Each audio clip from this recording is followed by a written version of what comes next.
What? What?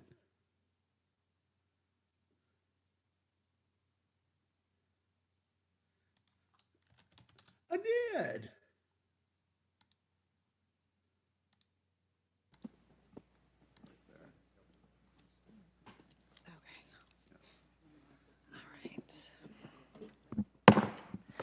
Good morning. This joint hearing of the Subcommittee on Cybersecurity, Information Technology, and Government Innovation and the Subcommittee on National Security, the Border, and Foreign Affairs will come to order. Good morning and welcome, everyone. Without objection, the chair may declare a recess at any time, and I recognize myself for the purpose of making an opening statement right now. Good morning and welcome to today's historic hearing, which I'm co-chairing with Mr. Grothman, whose subcommittee held an important hearing on this topic last year. I want to thank my colleagues on the Oversight Committee, including Mr. Burchett, Mr. Burleson, Ms. Luna, Mr. Moskowitz, Mr. Garcia, for their relentless drive to get answers on UAPs. They've been steadfast in demanding transparency on the sightings reported by military pilots and armed forces. Their commitment to digging for the truth is exactly what this country needs to cut through the secrecy surrounding this issue. And many high-ranking individuals in the military and intelligence communities believe UAPs demand greater attention, and thus the purpose for this hearing today. Former National Security Advisor H.R. McMaster said on Bill Maher's program that, quote, there are phenomena that have been witnessed by multiple people that are just inexplicable by the science available to us. Army Colonel Carl Nell, a member of the federal government UAP task force, said at a conference this past May that non-human intelligence exists, non-human intelligence has been interacting with humanity. This interaction is not new, and it's been ongoing, and there are unelected people in the government that are aware of that. But UAPs remain a controversial topic. I'm not going to name names, but there are certain individuals who didn't want this hearing to happen because they feared what might be disclosed. But we stood firm. No amount of outside pressure would ever keep me from pursuing a subject to ground, come hell or high water. On that score, I want to thank our witnesses for being here. We have before us a panel of individuals accomplished in the military, in civilian government, in science, and in journalism. Some of the testimony you will hear them deliver today does not reflect well on influential individuals and agencies within the U.S. federal government and perhaps some of our contractors. It's never easy to present such information publicly. So I appreciate our witnesses voluntarily agreeing to being here today. This hearing is intended to help Congress and the American people to learn the extent of the programs and activities our government has engaged in with respect to UAPs and what knowledge it has yielded. This includes, of course, any knowledge of extraterrestrial life or technology of non-human origin. If government-funded research on UAPs has not yielded any useful knowledge, we also need to know those facts. Taxpayers deserve to know how much has it been invested, how much has been spent. They shouldn't be kept in the dark to spare the Pentagon a little bit of embarrassment. The reality is, despite their enormous taxpayer-funded budgets, the transparency of the Defense Department and the intelligence community have long been abysmal. The Pentagon has failed 6 consecutive audits. In fact, it's never actually passed one. Adding to this is a runaway overclassification of documents and materials, a reluctance to declassify materials when appropriate, and at times an outright refusal to share critical information with Congress. In short, it's not a track record that instills trust. So Congress has tried in recent years to lift the veil and find out if information about UAPs is being withheld, not only from the American public, but also from their elected representatives in Congress. Part of the transparency effort was legislation created in the Pentagon, the All-Domain Anomaly Resolution Office, or AARO, but the new office is struggling to get its footing. A recent statutorily required report from AARO intended to illuminate the government's historic assessment of UAPs was heavily criticized by those seeking UAP transparency. The report has stoked suspicions AARO is unable, or perhaps unwilling, to bring forward the truth about the government's activities concerning UAPs. I'm disturbed that AARO itself lacks transparency. Even its budget is kept from the public. So if there is no there, then why are we spending money on it, and by how much? Why the secrecy if it's really no big deal and there's nothing there? Why hide it from the American people? Because I'm not a mathematician, but I can tell you that doesn't add up.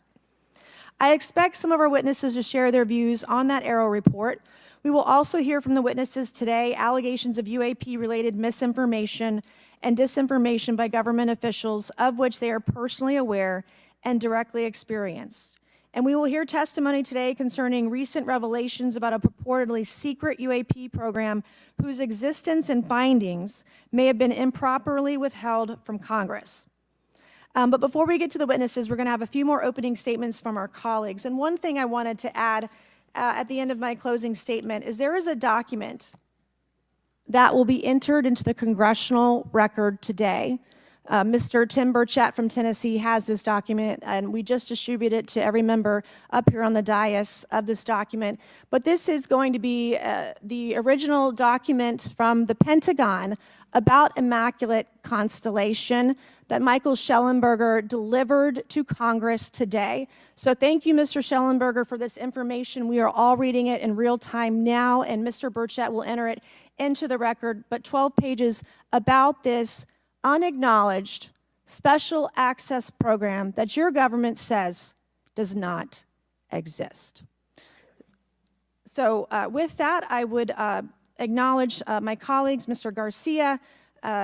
I want to say, first of all, to Mr. Connolly, who cannot be here today, the ranking member on my subcommittee on cybersecurity, I want to say that I was greatly saddened to hear about the recent news of Mr. Connolly's cancer diagnosis, and I want to convey to him and to all of our colleagues, we wish our very best to you and a full and speedy recovery. And with that, I would acknowledge Mr. Garcia for 5 minutes.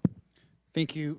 Thank you very much, Chairwoman. And I want to thank the Chairwoman and the Chairman both for their continued support and really treating this discussion and these hearings in a way that's bipartisan. I think one thing that's very important for all of us that are interested in the conversation around UAPs is that this is an area that both Republicans and Democrats, where we may disagree in a lot of other spaces, this is an area where bipartisanship is really important. And in fact, I would add it's critical that we all continue to work together in a way that moves forward with the truth and important disclosure. So we're here to have a bipartisan and serious conversation, I believe, about our national security. We should always ground these conversations in facts, evidence, and the data in front of us. I want to note that we have our witnesses here, and I want to thank you all for being here, and note that also amongst you have folks that have also served us in our military. And I know that for many of you, this has been a difficult process, but I'm very grateful to have you with us today, and thank you for joining us.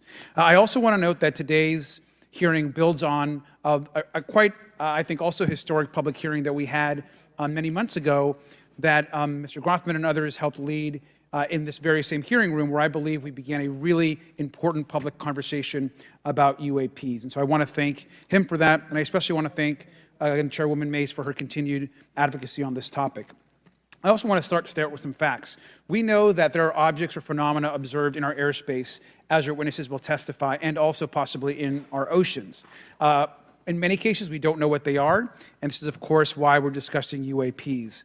Now, the All-Domain Anomaly Resolution Office, AARO, has reported hundreds of UAPs that remain, quote, uncharacterized and unattributed, and which, quote, appear to have demonstrated unusual flight characteristics or performance capabilities and require further analysis. This is our own AARO office. Now, we shouldn't prejudge what they might be.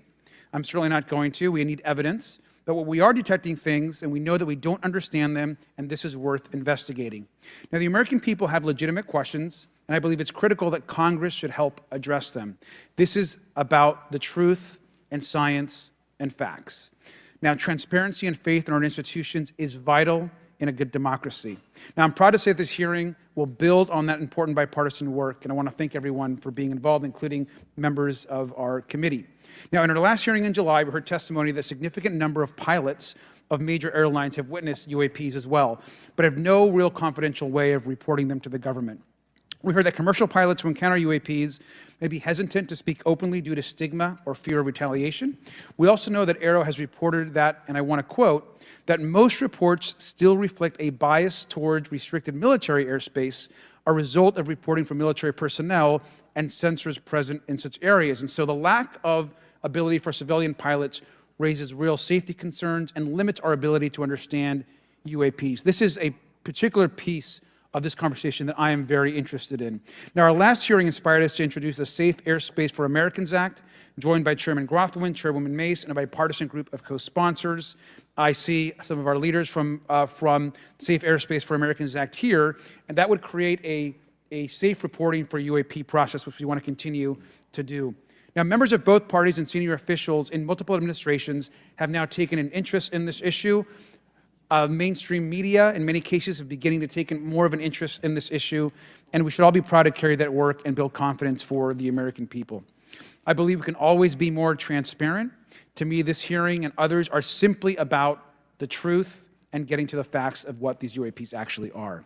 It's very important that we show that Democrats and Republicans in Congress can work together to cut through misinformation and look for a serious and thoughtful way to have the discussion in public. Many of us have also called for additional public hearings to discuss UAPs.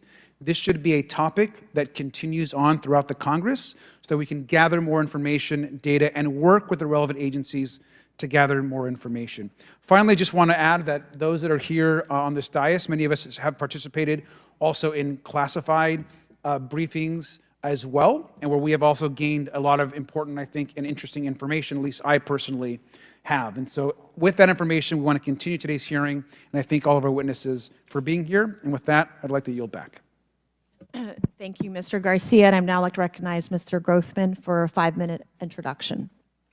Thank you.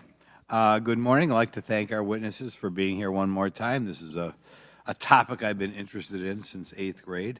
I'd like to thank Ms. Mace for working with me on this topic and for making this a joint subcommittee hearing. Last year, the Subcommittee on National Security, the Border and Foreign Affairs held an historic hearing to understand the potential national security risk of unidentified anomalous phenomena, or UAPs. We heard from former Navy Commander David Fravor, who shared firsthand experience with a UAP he engaged while on duty in the Pacific. We learned from David Gresh, a former member of the intelligence community, who revealed the supposed existence of secret government programs hidden from congressional oversight. Additionally, former military pilot Ryan Graves informed us of the limited ways in which the military and commercial pilots can report UAP sightings. Since that last hearing, I've led several briefings with government agencies to deepen my understanding with these issues. First, the Department of Defense Inspector General's Office informed us that the Department of Defense does not have a streamlined process for service members to report UAP activity. Since then, the Joint Chiefs have implemented standards for UAP reporting across the services. The Intelligence Community Inspector General informed us that whistleblowers often fear retaliation for reporting mismanagement of highly sensitive government projects or information. Finally, AARO has expressed to the committee that, like any other federal government agency, it's faced challenges in its establishment, specifically in hiring staff to manage UAP historical records and coordinating with other federal agencies. While these agencies have been helpful to us in understanding the challenges that come from collecting UAP data, none of them have been able to substantiate the claims made at this hearing last year by David Grush. Despite our committee members endlessly questioning these agencies inside and outside of a SCIF, I hope our witnesses today will be able to provide evidence and content that is worthwhile to our pursuits of eliminating government waste and increasing transparency. To help alleviate some of the roadblocks, I'm supportive of measures that were included in last year's National Defense Authorization Act to increase transparency and improve record-keeping measures when it comes to UAPs. But I believe there's still more work to go. I co-led the Safe Airspace for Americans Act with Ranking Member Garcia, which requires the Federal Aviation Administration to develop procedures to collect UAP data from civilian aviators. I look forward to working with members of Congress to see that this legislation and other UAP legislation crosses the finish line. I'm deeply alarmed by the reporting of the massive drone swarm that flew over Langley Air Force Base in Virginia last December. Langley is the home of the 1st Fighter Wing, which maintains half of the F-22s in the U.S. Air Force inventory. Reports of this incident indicate these drones were roughly 20 feet long, flying more than 100 miles an hour at an altitude of over 3,000 feet. Yet the origin of these drones and their operators remains a mystery. This incident and other sightings near sensitive military installations highlights the complexity of the UAP challenge facing our intelligence, defense, and homeland security committees. Whether these phenomena are the result of foreign adversaries developing advanced technologies or something else entirely, we must take them seriously, investigate them thoroughly, and assess their implications on national defense. The repeated UAP sightings around sensitive military sites underscores the need for innovative defensive strategies beyond traditional measures. They also highlight the urgent need for updated policies to address emerging threats as well as more effective interagency cooperation and intelligence sharing. However, none of this is going to be possible without transparency. For far too long, critical information about UAPs has been either classified or ignored, leaving the American public and key congressmen without clarity needed to make informed decisions. Declassifying reports and fostering a more open dialogue about UAPs will not only increase the public trust, but also encourage collaboration between government, the scientific community, and our allies. Quite frankly, there's been things that have been kept secret that is, I think, old enough that there is no reason it shouldn't be released, regardless of any so-called, private information. A transparent approach will allow us to share insights, identify patterns, and develop new strategic defenses. As we continue to investigate these phenomena, we must do so with a mindset of protecting our country, advancing scientific discovery, and upholding the trust of the American people, who right now I don't think have trust, and it's just obvious I don't have trust. We cannot shy away from the unknown, especially when the stakes are so high. I look forward to discussing these matters with the witnesses today. I'm hopeful we can learn from the testimony and come out of this hearing with actionable ideas to advance UAP transparency. Actually, the idea is just to say, in my mind, go back 15 years and everything has to be released. I'm hopeful that we can learn from their testimony and come out of this hearing. And with that, I yield back. Thank you. I will now recognize Mr. Moskowitz for a 5-minute introduction. Thank you, Chairwoman. Good morning, everyone. I first want to thank the chairs and ranking members for holding the hearing today on this topic and, again, having a second hearing. I want to thank the witnesses for coming forward today to share your expertise on UAPs and the need to build trust through transparency. But first, I want to mention, you might be wondering why Chairman Comer has allowed me to be a ranking member today, but it's really only because our dear friend, Jerry Connolly, is not here. As Chairwoman Mace mentioned, he was diagnosed with esophageal cancer, and all of us on this committee know Jerry, and he's a fighter, and we're praying for him and hoping for his speedy recovery. So today's hearing marks this committee's second meeting dedicated to UAP transparency. I was pleased, as I know all of us are, on the bipartisanship that existed in last year's hearing, and even though we can't talk about what happens in the classified settings, the bipartisanship that has existed in those settings with the questions members have asked. Last year's hearing was a great example of open dialogue about UAPs, and we must remain committed to sharing information with the American people. And I think you see that commitment based on the people here and the commitment across the political spectrum. I personally have worked with multiple members of this committee, but I want to particularly thank Congressman Burchett, Mace, Luna, and Garcia for working on bipartisan pieces of legislation.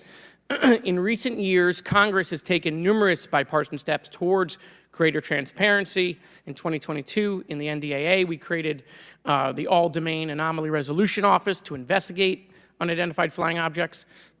Following AARO, along with ODNI, released an unclassified report on UAP sightings. Of the 366 sightings included in the report, 171 remain uncharacterized, with some of these appearing to have demonstrated unusual flight characteristics or performance capabilities. That's a nice way of saying we don't want to tell you what they are. In March, AARO revealed a report on the historical record of U.S. government involvement with UAPs, which covered investigatory efforts going back from 1945 to the present day. Earlier this year, I joined Congressman Burchett to introduce the UAP Transparency Act, which would require the declassification of all documents related to UAPs with many other members of this committee. In fiscal year 2024, the NDAA required the National Archives and Records Administration to establish the Unidentified Anonymous Phenomena Records Collection. This collection will include digital copies of all unidentified UAP records that can be publicly disclosed. This commitment in transparency is vitally important, and unnecessary overclassification has led to a void of information, which has allowed theories over the decades to foster. When the American people and members of Congress ask, are reports of UAPs credible, we're met with stonewalling. We're met with responses of, I can't tell you. And in fact, we're met with people not wanting us to have hearings. We're met with people not wanting us to ask you questions. In fact, many of us were told not to ask some of you certain questions on certain topics. In a time of heightened distrust of our government institutions, I believe more transparency is not only needed, but is possible. And obviously, we can respect national security limits, but we also have to provide our constituents with the information and oversight that they have tasked us for. As part of this, government agencies must maintain open lines of communication with members of Congress. And there are regular questions that Americans have. What are UAPs? Are they real? Are they ours? How has this technology been developed? How do they get funded? Right? And now we've seen this has gone from a long time ago where you could discredit people because it's some guy living in a Winnebago. You're able to see people now, these are pilots, these are military, these are folks with serious backgrounds. This has changed the face of this because now we have video. People will have questions. We know there are advanced technology programs. Almost 15 years ago, one of those came out of Area 51 to go after Osama bin Laden. And the only reason we know about that is because one of those helicopters was downed. Americans have questions about whistleblowers who have come forward to talk about retribution. And so I want to thank everyone for being involved today on trying to get more transparency. This has been bipartisan, bicameral, and as we get into a new administration, the president-elect has talked about opportunities to declassify information on UAPs, and I hope he lives up to that promise. And with that, I yield back. Okay, thank you, Mr. Moskowitz. And I would now, committee staff asked me to go ahead and I will do it, to enter into the congressional record this 12-page document that Michael Shellenberger brought today that describes the Immaculate Constellation government program. So we will do that now. Every member up here has a copy of it.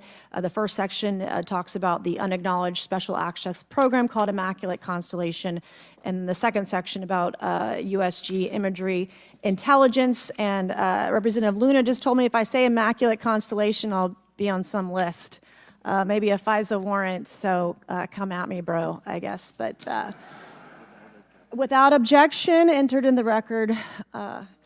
All right, so next we will introduce our witnesses for today's hearing.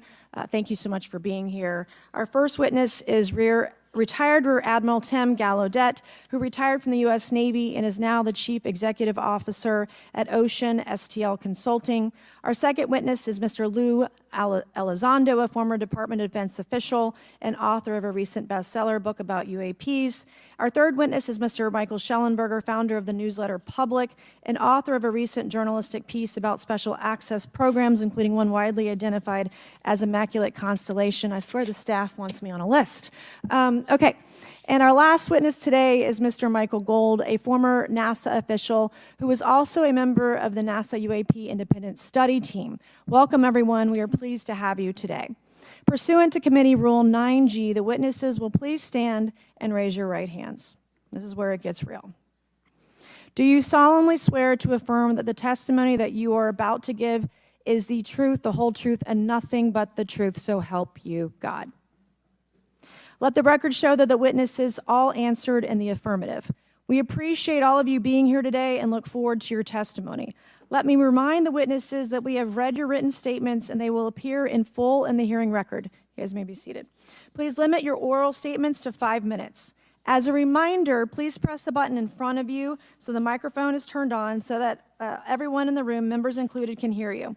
When you begin to speak, the light in front of you will turn green. After 4 minutes, the light will turn yellow. When the red light comes on, your 5 minutes has expired, and we would ask that you please wrap it up. So I will first recognize Rear Admiral Gallaudet to please begin your opening remarks. Thank you, Chairwoman Mace, Chairman Grothman, Ranking Members Connolly and Garcia, and members of the committee. Thank you for this opportunity to testify today regarding unidentified anomalous phenomena, or UAP. Confirmation that UAPs are real came to me in January of 2015 when I was serving as the commander of the Navy Meteorology and Oceanography Command. At the time, my personnel were participating in a pre-deployment naval exercise off the U.S. East Coast. It included the USS Theodore Roosevelt Carrier Strike Group, and this exercise was overseen by the United States Fleet Forces Command, led by a 4-star admiral who at the time was also my superior officer. During this exercise, I received an email on Navy's secure network from the operations officer of U.S. Fleet Forces Command. The email was addressed to all the subordinate commanders, and the subject line read in all capital letters, "Urgent Safety of Flight Issue." The text of the email was brief but alarming, with words to the effect, "If any of you know what these are, tell me ASAP. We are having multiple near mid-air collisions, and if we do not resolve this soon, we are going to have to shut down the exercise." Attached to the email is what is now known as the Go Fast video, captured on the forward-looking infrared sensor of one of the Navy F-A-18 aircraft participating in the exercise. The now declassified video showed an unidentified object exhibiting flight and structural characteristics unlike anything in our arsenal. The implication of the email was clear. The author was asking whether any of the recipients were aware of classified technology demonstrations that could explain these objects. Because the DoD policy is to rigorously deconflict such demonstrations with live exercises, I was confident this was not the case. The very next day, that email disappeared from my account and those of the other recipients without explanation. Moreover, the commander of Fleet Forces Command and the operations officer never discussed the subject. Even during weekly meetings specifically designed to address issues affecting exercises like the one in which the Theodore Roosevelt Strike Group was participating. This lack of follow-up was very concerning to me. As the Navy's chief meteorologist at the time, I was responsible for reducing safety of flight risks. Yet it appeared to me that no one at the flag officer level was addressing the safety risk posed by UAPs. Instead, pilots were left to mitigate these threats on their own without guidance or support.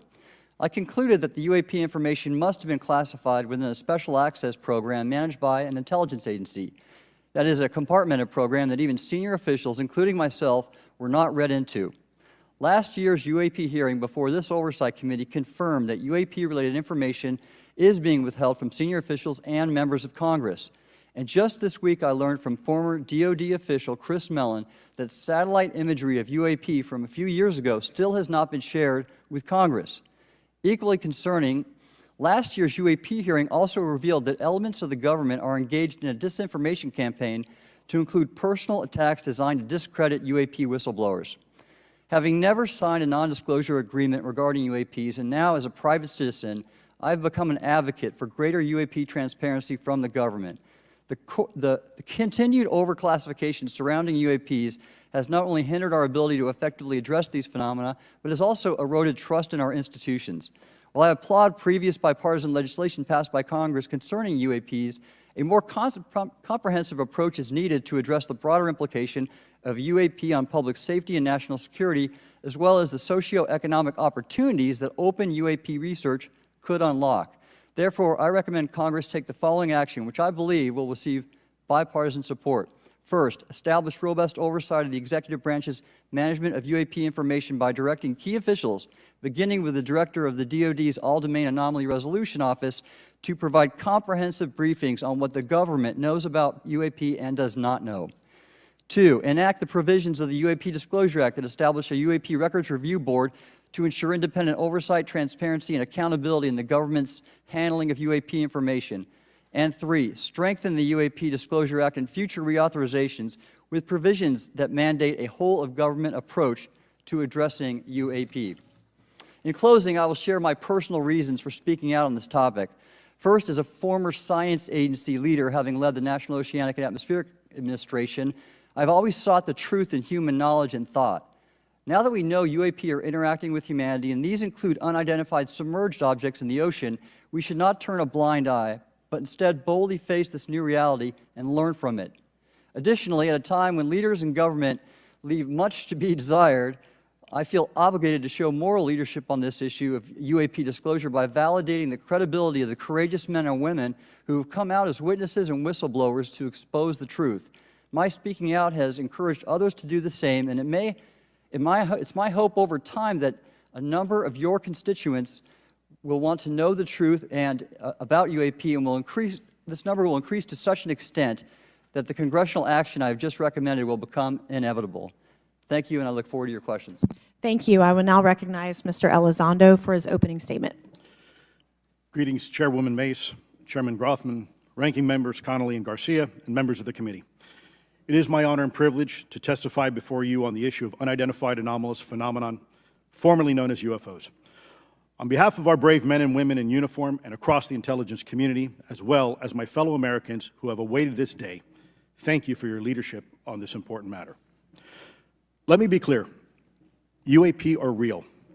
Advanced technologies not made by our government or any other government are monitoring sensitive military installations around the globe. Furthermore, the U.S. is in possession of UAP technologies, as are some of our adversaries. I believe we are in the midst of a multi-decade secretive arms race, one funded by misallocated taxpayer dollars and hidden from our elected representatives and oversight bodies. For many years, I was entrusted with protecting some of our nation's most sensitive programs. In my last position, I managed a special access program on behalf of the White House and the National Security Council. As such, I appreciate the need to protect certain sensitive intelligence and military information. I consider my oath to protect secrets as sacred, and I will always put the safety of the American people first. With that said, I also understand the consequences of excessive secrecy and stovepiping. Nowhere was this more apparent than in the aftermath of 9/11, which many of us remember all too well. I believe that America's greatness depends on three elements: A, a watchful Congress, B, a responsive executive branch, and C, an informed public. Over the last decade and a half, I learned that certain UAP programs were and are operating without any of these elements. Although much of my government work on the UAP subject still remains classified, excessive secrecy has led to grave misdeeds against loyal civil servants, military personnel, and the public, all to hide the fact that we are not alone in the cosmos. A small cadre within our own government involved in the UAP topic has created a culture of suppression and intimidation that I've personally been victim to, along with many of my former colleagues. This includes unwarranted criminal investigations, harassment, and efforts to destroy one's credibility.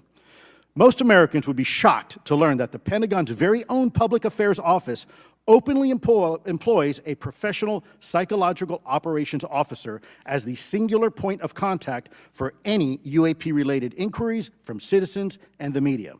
This is unacceptable.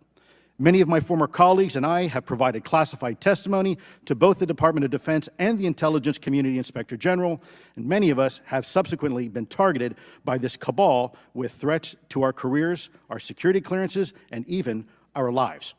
This is not hyperbole, but a genuine fact, and this is wrong.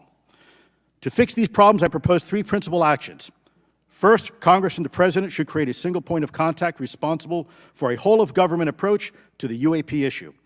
Currently, the White House, CIA, NASA, the Pentagon, Department of Energy, and others play a role, but no one seems to be in charge, leading to unchecked power and corruption.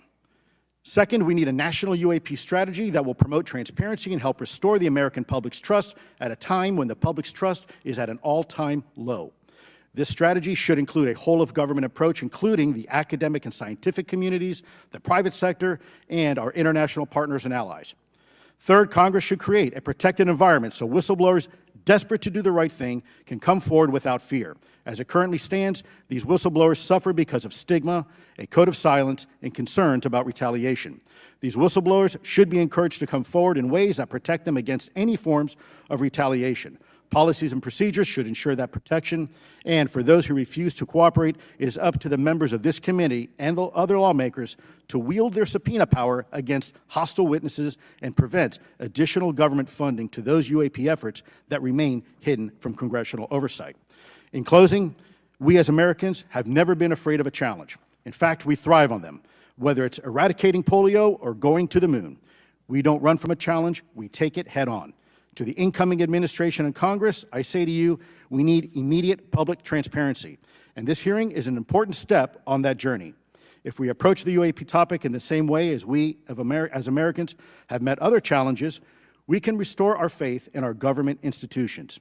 Together, we can usher in a new era of accountable government and scientific discovery.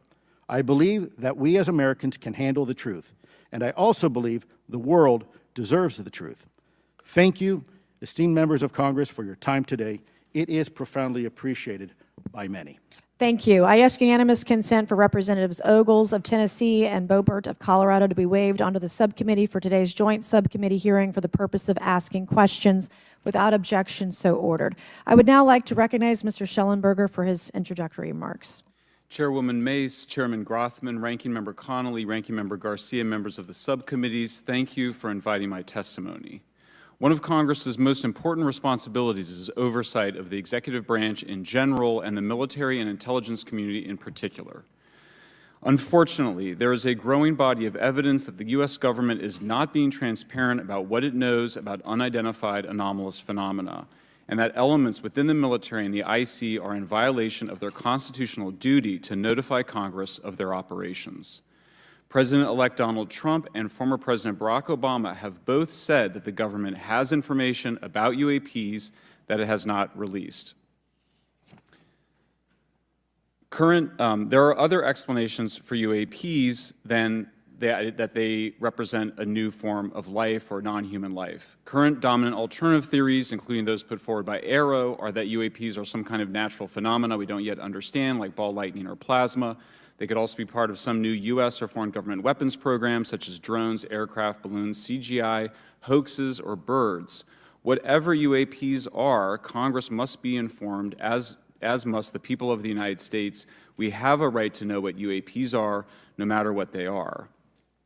However, we now have existing and former U.S. government officials who have told Congress that AARO and the Pentagon have broken the law by not revealing a significant body of information about UAPs, including military intelligence databases that have evidence of their existence as physical craft.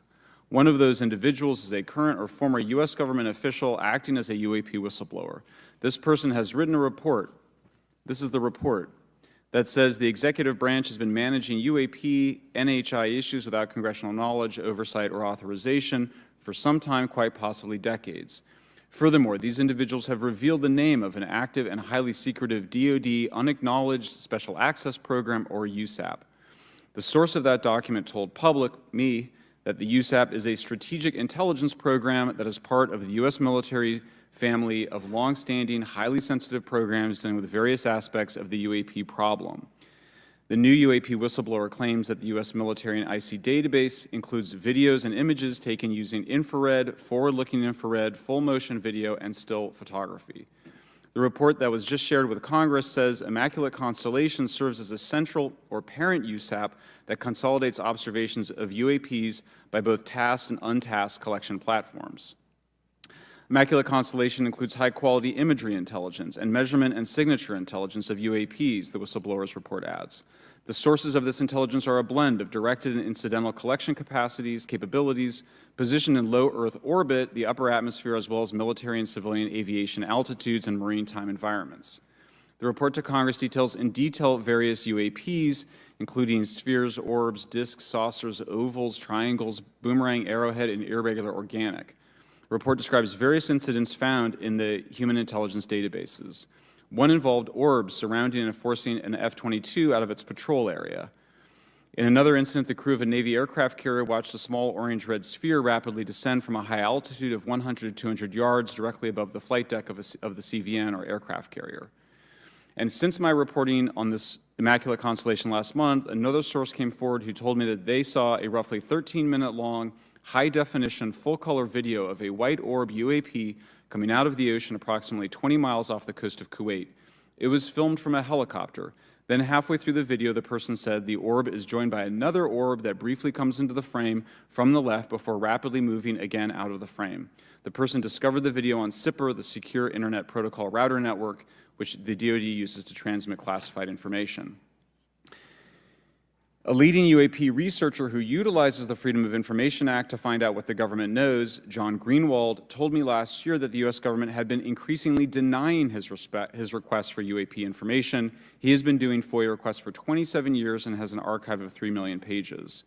The government has for decades denied any interest in UFOs, he told me, but the documents that he has assembled show that behind the scenes it was a completely different story. Contrary to the hopes of many advocates of transparency, the government has been restricting more information since the leak of 3 UAP videos in 2017. The DoD organization AARO has been labeling many documents with a B7 exemption, which Greenwald says does not make any sense. They're stating that anything AARO does is involved in law enforcement investigation, which allows AARO to not release it. Greenwald says that the DoD has denied the existence of a UAP and ATIP-related records on multiple occasions, only to acknowledge them after an appeal was filed. He added that the Naval Air Systems Command in March 2022 stated they found no additional UAP videos. It seemed strange that they had 3, and only those 3, but other requests had been filed by the Black Vault, that's John Greenwald's group, to seek out more places UAPs might be hiding. Then, in September 2022, the Navy admitted that the UAP-related videos and photographs existed, but denied the request in full for their release, saying that the requested videos contain sensitive information that are classified and exempt from disclosure. The DoD will deny things on a Monday and then admit to it on a Friday, said Greenwald. He said the government can and does release videos that protect secret methods of capturing it. They fall back on the sensitive platform excuse a lot, he said. However, the on-screen information can be blurred and scrubbed. The metadata can be removed. I'll show you this example here. This is a presentation from the UATP task force. This is completely absurd. It's nuts, this level of censorship, of redaction on a document. It shows the redaction of how many reports they've collected, for how many years. 2 of the 3 potential explanations are blacked out. The Pentagon, the intelligence community is treating us like children. It's time for us to know the truth about this. I think that we can handle it. Thank you very much. Thank you. I would now like to recognize Mr. Gold for 5 minutes. Thank you, Chairwoman Mace, Chairman Grothman, Ranking Members Connolly and Garcia, Representative Moskowitz, and distinguished members of both subcommittees. I'm grateful to all of you, as well as your intrepid staff, for the opportunity to testify, and would like to begin by discussing courage. Courage is what it takes to tackle this topic, and courage in the face of adversity is what I see in front of me, beside me, and behind me. Per my introduction, I am currently the Chief Growth Officer at Redwire Space and have had several leadership positions at NASA. That being said, I want to be clear that I am speaking exclusively on my own behalf and not for Redwire, NASA, or any other organization. However, I am here today to speak out for science. Science requires data, which should be collected without bias or prejudice. Yet, whenever the topic of UAP arises, those who wish to explore the phenomena are often confronted with resistance and ridicule. For example, members of the NASA UAP independent study team, particularly those in academia, were mocked and even threatened for simply having the temerity to engage in the study of UAP. Our best tool for unlocking the mystery of UAP is science, but we cannot conduct a proper inquiry if the stigma is so overwhelming that just daring to be part of a NASA research team elicits such a vitriolic response. Therefore, one of the most important actions that can be taken relative to exposing the truth of UAP is to combat the stigma, and this is where I believe that NASA can be eminently helpful. The NASA brand is synonymous with hope, optimism, and credibility. If you were to take a walk down the National Mall, you would immediately see the NASA logo on T-shirts, hats, and bumper stickers. Few federal agencies enjoy this kind of popularity. I've never seen anyone wearing an Office of Personnel Management T-shirt, which is why NASA could play such an influential role. Specifically, NASA could, with relatively little cost and effort, host symposia on UAP, or even just participate in existing panels examining the topic. NASA personnel stepping forward and participating in such discussions would make a powerful statement to the scientific community that UAP should be taken seriously and researched accordingly. In regard to research, NASA has vast archives, much of which may contain important UAP data. Again, for relatively little cost and effort, NASA could create an AI or ML algorithm that could search the agency's archives for anomalous phenomena. I suspect that such an effort would not only result in information that will help us to understand UAP, but could result in data that will assist in other areas of scientific inquiry, such as anomalous weather or meteorite activity. Beyond its existing archives, NASA could act as a clearinghouse for civilian and commercial UAP data. During my work on the UAP independent study team, it quickly became evident that there is no clear or well-publicized process for civilian pilots to report UAP sightings. The stigma associated with UAP hampers the number of pilots that would report such phenomena, but even for those who overcome the stigma, I believe the current FAA guidance is largely unknown and poorly understood. In order to effectively collect UAP data, the independent study team recommended the use of NASA's Aviation Safety Reporting System, or ASRS. This system, which is administered by NASA and funded by the FAA, provides a confidential means for the reporting of safety violations in a voluntary and non-punitive manner. Over 47 years, the ASRS has collected nearly 2 million reports. ASRS is the perfect tool to collect UAP data, which could then be collated by NASA and shared with the public at large. Leveraging ASRS could create a treasure trove of UAP data, potentially hundreds of thousands of reports, supporting this hearing's goal of exposing the truth. And I'm grateful to our two co-chairs and other members who have already incorporated this idea into proposed legislation. At this hearing, and as others have demonstrated, the UAP issue is justifiably dominated by national security and defense. However, I would urge the subcommittees to keep in mind the numerous ways that NASA and the FAA, as well as commercial activities in the air, in space, and in the water, can generate a massive amount of invaluable data on anomalous phenomena. I cannot help but be excited by the potential for such an endeavor, since scientific discovery is driven by anomalies. It's the existence and study of anomalies that led to the theory of relativity, quantum mechanics, and nearly all of humanity's scientific breakthroughs. This is why the study of UAPs should be embraced, since whatever is occurring, the chance to garner new knowledge should never be ignored. We must be thorough in collecting information, fearless in making conclusions, and open to following the data, no matter how mundane or extraordinary the results may be. I began this testimony by praising the Joint Subcommittee members for their courage, and I will end by echoing that sentiment. As the saying goes, the truth is out there. We just need to be bold enough and brave enough to face it. Thank you. Thank you. Thank you all. I will now recognize myself for 5 minutes of questioning. I have a lot of questions, and I have a lot of witnesses. So I would just ask, if it's yes or no, to please just tell me yes or no. If it requires more than that, be very succinct, because I would like to go down the line and ask as many questions as possible. So for the Admiral this morning first, former DoD official Chris Mellon reached out to you about satellite imagery from 2017 that depicts a UAP. What were the dates in 2017 when this occurred? I can't share with you the details, ma'am, but I can do it in a closed setting, and I can also tell you the agency that wrote a report on it. Okay, so who has the imagery? I can tell you that in a closed setting. Can you describe what was depicted in the satellite imagery? Just a description. It was a UAP, ma'am. That's it? No other description? The term that the analysts used, they called it the button. It was a disc-shaped object. Okay, where was it? I can't tell you that, ma'am. Okay. All right. Okay, Mr. Elizondo, you state in your testimony that, quote, advanced technologies not by our government or any other government are monitoring sensitive military installations around the globe, end quote. If these technologies are not made by any government, who's making them? Private companies, or are you implying they are crafted by a non-human intelligence?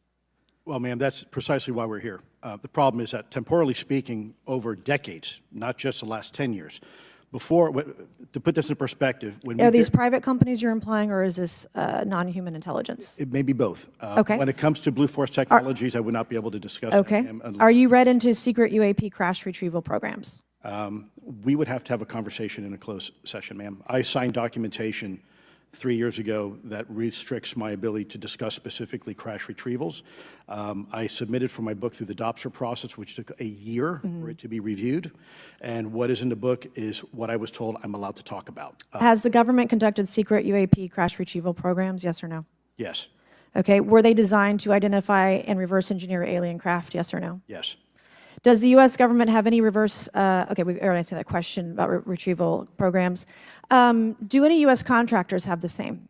I would prefer to address that in a closed session, ma'am. Okay.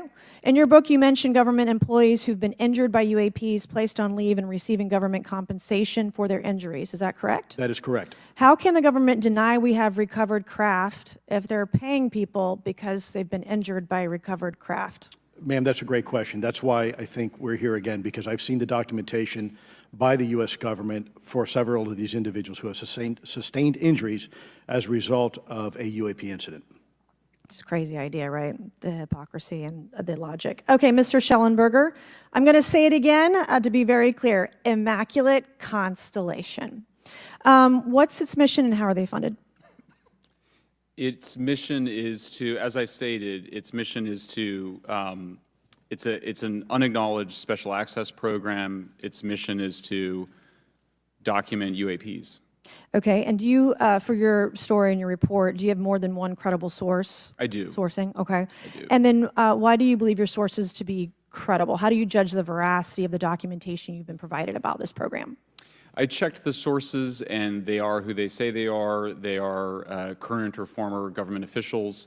I wanted to also add that I did not specify that they were Defense Department employees. I didn't specify the agency nor the gender.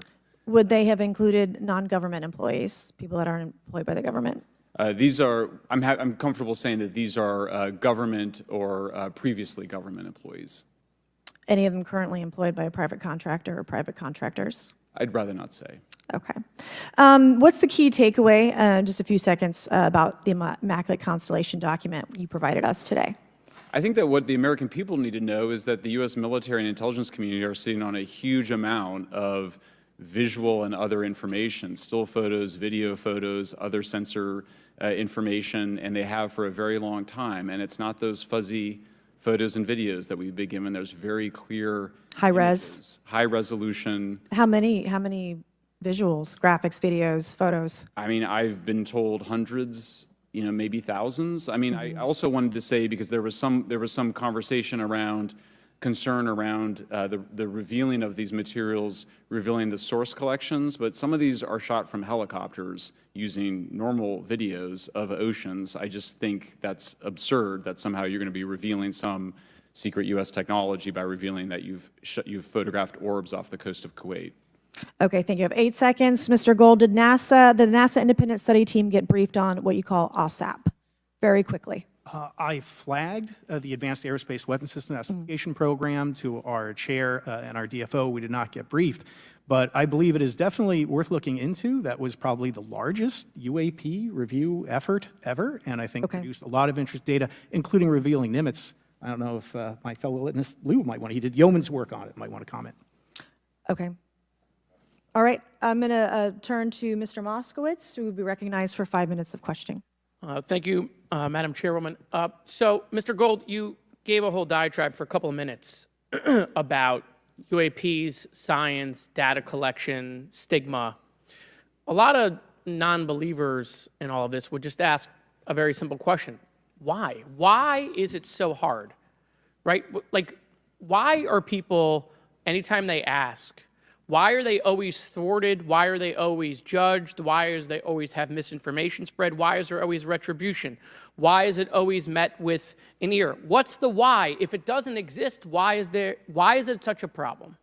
I think if you go through the history of science, Representative, it is always difficult for breakthroughs and new information, regardless of whether it's UAP or any other kind of discovery.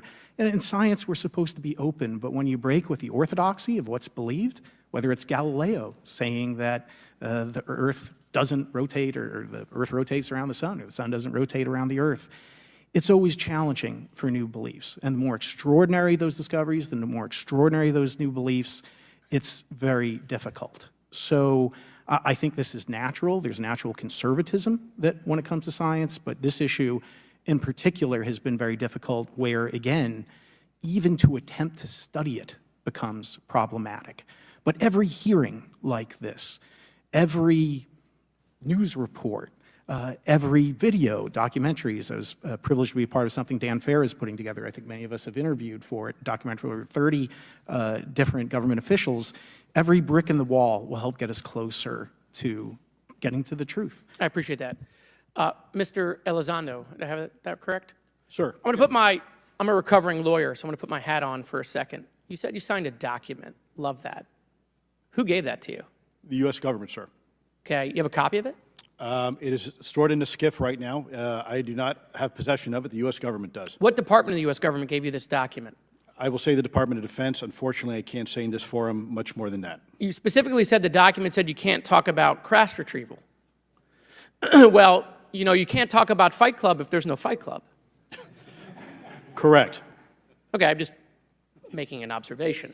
Yes, sir. So that document that you signed, that you said exists, specifically said you can't talk about crash retrieval. Correct, sir. It was a limitation on what because already I'd been speaking publicly about the topic, and so the document said you can continue saying X, Y, Z, but you cannot discuss the topic. When you of crash give retrievals. me the atmosphere of signing this document. You're in a room by yourself, I'm in a SCIF with a security officer, sir. just one-on-one. Anybody else? There may have been an assistant as well. It was in a SCIF within a Department of Defense facility. Give me your background real quick. My background is I went to school to study microbiology and immunology, entered into the U.S. Army, and after a very short stint in military intelligence, I became a counterintelligence special agent. As a civilian, later on I became a special agent in charge, running investigations in counterterrorism and counterespionage primarily, with some experience in counterinsurgency and counternarcotics. And then in 2009 timeframe, when I came back to the Pentagon after a tour with the Director of National Intelligence, I quickly became part of a program that was originally called OSAP that evolved into the program now called ATIP, which is where those videos that we now see, the Go Fast, the Gimbal, the FLIR, that was part of our effort, sir. Right. So you're not some conspiracy theorist. You actually have a legitimate background.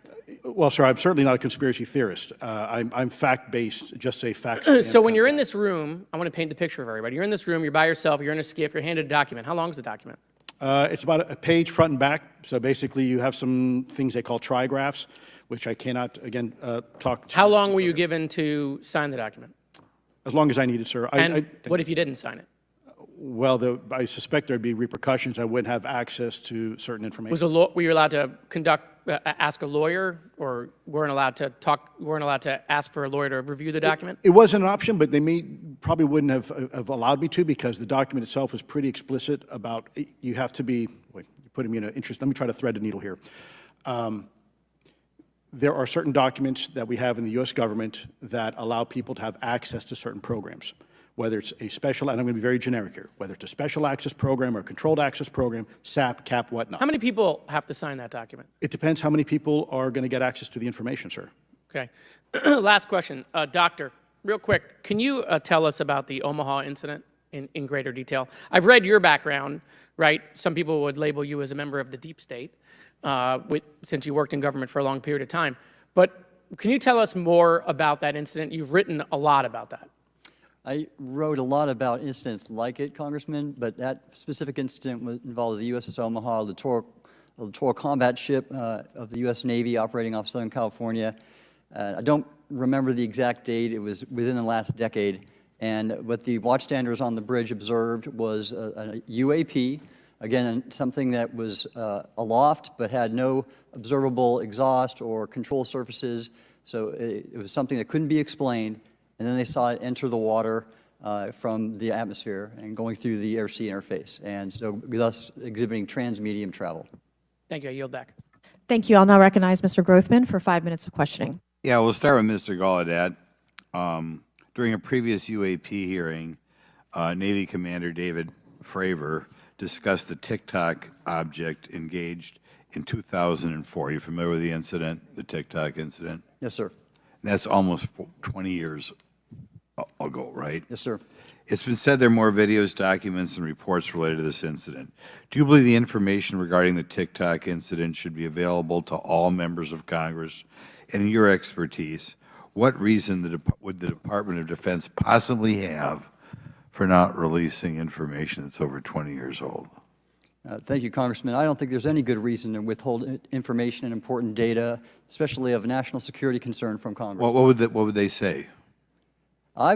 I will speculate, sir, that they don't want to share that kind of information because it reveals weaknesses in our ability to monitor and protect our airspace.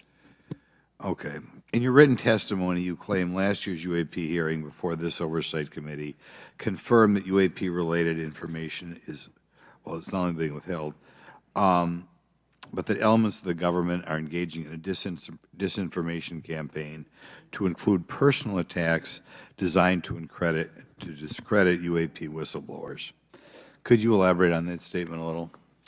Yes, sir. Earlier this year, I met with the DoD's All-Domain Anomaly Resolution Office, and what I thought would be a 90-minute meeting just to meet with leadership turned out to be an hours-long influence operation on me, where they attempted to convince me of the validity of the very flawed and error-ridden historical records report. In addition, they tried to have me question very valid UAP reports like the Tic Tac incident, and even coming to stating possibly that the Tic Tac was American technology. And then, of course, if you ask David Fravor or Alex Dietrich, the two witnesses, they were convinced it was otherwise. And then, and they also cast discredit on various UAP whistleblowers and witnesses to question their validity and credibility as witnesses. Okay. We'll go to Mr. Elizondo. Hope I got that right, or not at least Close not enough, that sir. right. You're familiar with the recent drone incursion over Langley Air Force Base? Yes, sir. The owners of these drones remain unclear. The U.S. military has not been able to give us in Congress an answer. Given your experience with the Department of Defense and the intelligence community, how frequently are UAP sightings over military installations? And secondly, I suppose hypothetically you could have incursions over just, say, regular airports.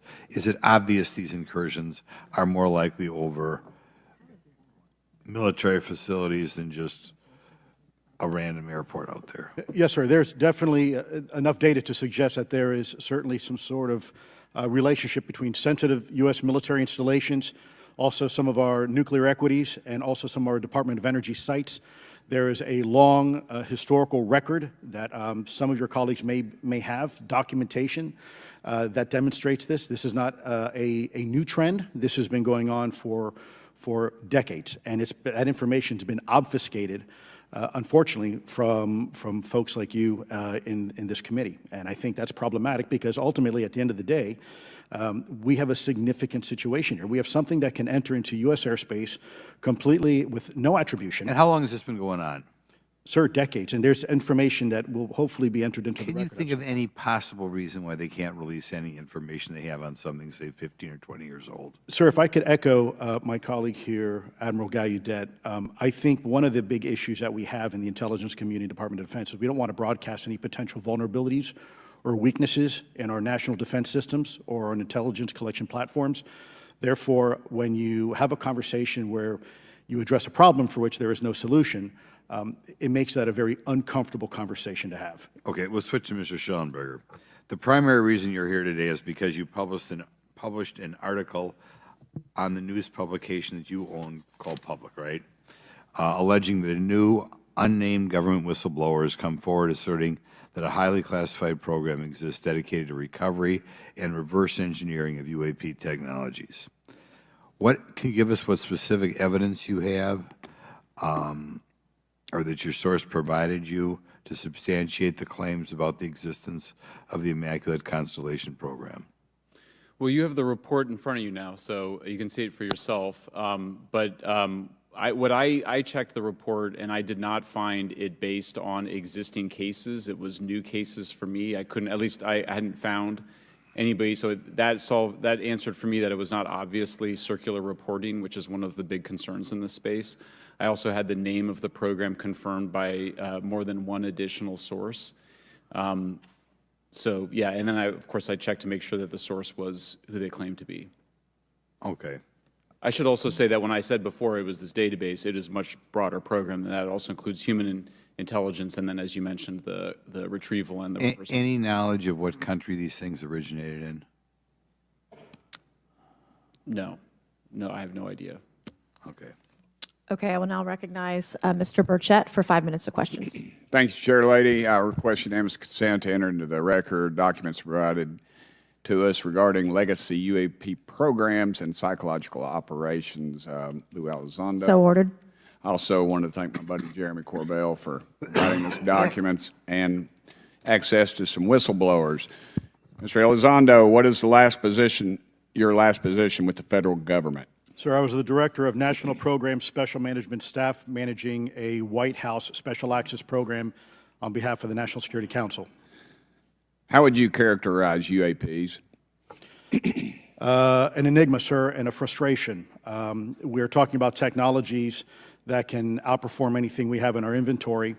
And if this was an adversarial technology, this would be an intelligence failure eclipsing that of 9/11 by an order of magnitude. Are there classified Department of Defense materials related to UAPs that you believe could be safely disclosed to the public without compromising national security? Yes, sir, I do. I would never, ever try to endorse providing some sort of information that could compromise what we call a blue force technology or capability. But I do believe there's a lot of information regarding this topic, and I've been very vocal about it, that should be shared not only with the public, but most importantly, with members of Congress. Are you familiar with my friend David Grush? Absolutely, sir. I had the privilege and honor of working with him myself several years ago at U.S. Space Force. Last year, as you know, he testified that the U.S. has run a multi-decade UAP crash retrieval and reverse engineering program. Would you agree with that? Yes, sir. Are there UAP programs operating without proper congressional oversight? 100%. What are they? Unfortunately, sir, I would have to have that conversation in a closed session. I know you said that, and a lot of people are frustrated with those kind of answers, but we're asking those kind of questions so you all know what the heck we're up against. You also mentioned in your opening statement that the Pentagon's Public Affairs Office employs a psychological operations officer as the singular point of contact for UAP-related inquiries. Why the heck would they do that? Sir, that's a great question. I would ask the Pentagon. There's a long history here of that individual providing misleading and false information to the public through various news outlets and media outlets in order to discredit this topic. I've personally been victim to it. We have the documentation to substantiate where this information has been absolutely inaccurate, that has been provided time and time again, and it turns out that that individual was also working with former leadership of Arrow at the time as well. And we punish them by giving them multi-million dollars more than they ask for every year. Admiral Gallaudet, you mentioned in your opening statement on an email you received from the operations officer of the Fleet Forces Command regarding unknown objects almost colliding with U.S. military planes. Did anyone respond with knowledge of what the objects were? I received no response, sir. Did the exercise get canceled? The exercise did not get canceled. Why do you think the commander of Fleet Forces operations officer never discussed the incident again? Sir, I'm speculating because I didn't have an exchange with him, but I believed it to be part of a special access program, the information and the video, which we have known now it was, and he realized he couldn't share that openly with the recipients of the email, and therefore the email was pulled from everybody's account. Again, tell us what happened to the email from the commander of fleet forces. The day after I received it, and all the other recipients received it, which were all the subordinate commanders of U.S. fleet forces, so 1- and 2-star admirals, including strike group commanders, the email was wiped or deleted from our accounts. Okay. And then no one talked about it. All right. Have you specifically had any experience with submersible objects? Sir, I've no personal experience, but I've had witnesses on submarines come to me and say they've seen on sonar data. Correct. Okay. Yeah, how would USOs. how would you characterize those, and how do they move? The one instance that was revealed to me was in the 80s on a nuclear-powered submarine, a ballistic missile submarine, that the object exhibited the characteristics of a Russian torpedo in terms of its speed of movement and closing rate with the submarine, and then it slowed and followed the submarine slowly in its wake for a period of minutes, and then rapidly exited the scene. And nothing that we know of and technology-wise could replicate that. And the speed of these objects was faster than anything that we have or anybody else has that would be manned. Is that correct? It was on the order Underwater. of a torpedo. So Yes, sir. Yes, sir. But as it exited, Well, I don't exactly know how fast a torpedo is, but I expect it does better than my old outboard Scott Atwater, so I'll take that as a yes. Yes, okay. sir. Have you experienced any experience with the All-Domain Anomaly Resolution Office, ARROW? Yes, Congressman, as I mentioned previously, and I have met with them. Okay. You heard Mr. Elizondo describe psychological operations for those contacting the Department of Defense about UAPs. You mentioned a similar influence operation by ARROW. Why are federal agencies invested in running information operations about UAPs if they do not exist? Yes, sir. But I'll make a statement on ARROW's behalf. They have new leadership. The office has reached out to me to meet again, and I take that as a good faith effort, and we'll see where that goes. Thank you, Chair Lady. I've run over. Thank you. Thank you, Mr. Tennessee. I would now like to recognize Mr. Higgins. You're the king of Tennessee. Mr. Higgins, you're recognized for 5 minutes of questions. Thank you, Madam Chair. Mr. Elizondo, Mr. Shellenberger notes in the report that we've been given for this hearing. I believe, Mr. Shellenberger, let me shift you with the author of this report. I'm sorry, sir, I'm not the author Mr. of... Shellenberger, were you the author of this report? No, I was not. No name on it. No, Do you know the author? I do. You do. And how would you estimate that madam or gentleman, the author? The person is a current or former U.S. government employee. And it states here that this is the public version of the author's report. Yes. So where might one find the non-public version of the author's report? I don't know the answer to that. Would that be with the Department of Defense? I don't know. But you do know the author. I do. You know what the author's sources were? The author's sources are described in the report. These databases, the Immaculate Constellation. Right, but you expressed some confidence in the sources I would. earlier in I do. testimony. You expressed confidence. So do you know those sources? I do. Are they within the Department of Defense? I can't say. You can't say or you won't say? I won't say. Okay, why not? Because I protect my sources, and I think the reason. But you're not naming them. It's a big department. But many of us on my side of the aisle would say it's far too big. So you're talking about the Department of Defense, sources from within the Department of Defense? I'm not willing to reduce the Okay. potential universe of where my sources might be. Okay, moving on. In this report, Mr. Elizondo, for reference, several types of allegedly alien craft or possibly alien craft or unknown aerial phenomena, what we used to call UFOs, are described. Spheres and orbs, discs and saucers, oval or tic-tac, triangular shape, boomerang and arrowhead, and irregular or organic. Mr. Elizondo, does that summarize to you the types of craft that we're discussing today? Sir, that is a general morphology, historically speaking, of many UAP. So So those descriptions are very different craft. Is it your assessment that they would come of different origins? It's possible, but it's also could be in sense a matter of utility. And let me just state for the record, I never read the report that or the article that Mr. Shellenberger put out. The reason That's is a good point. We're just referencing it. Yes, sir. For descriptive purposes for the American people.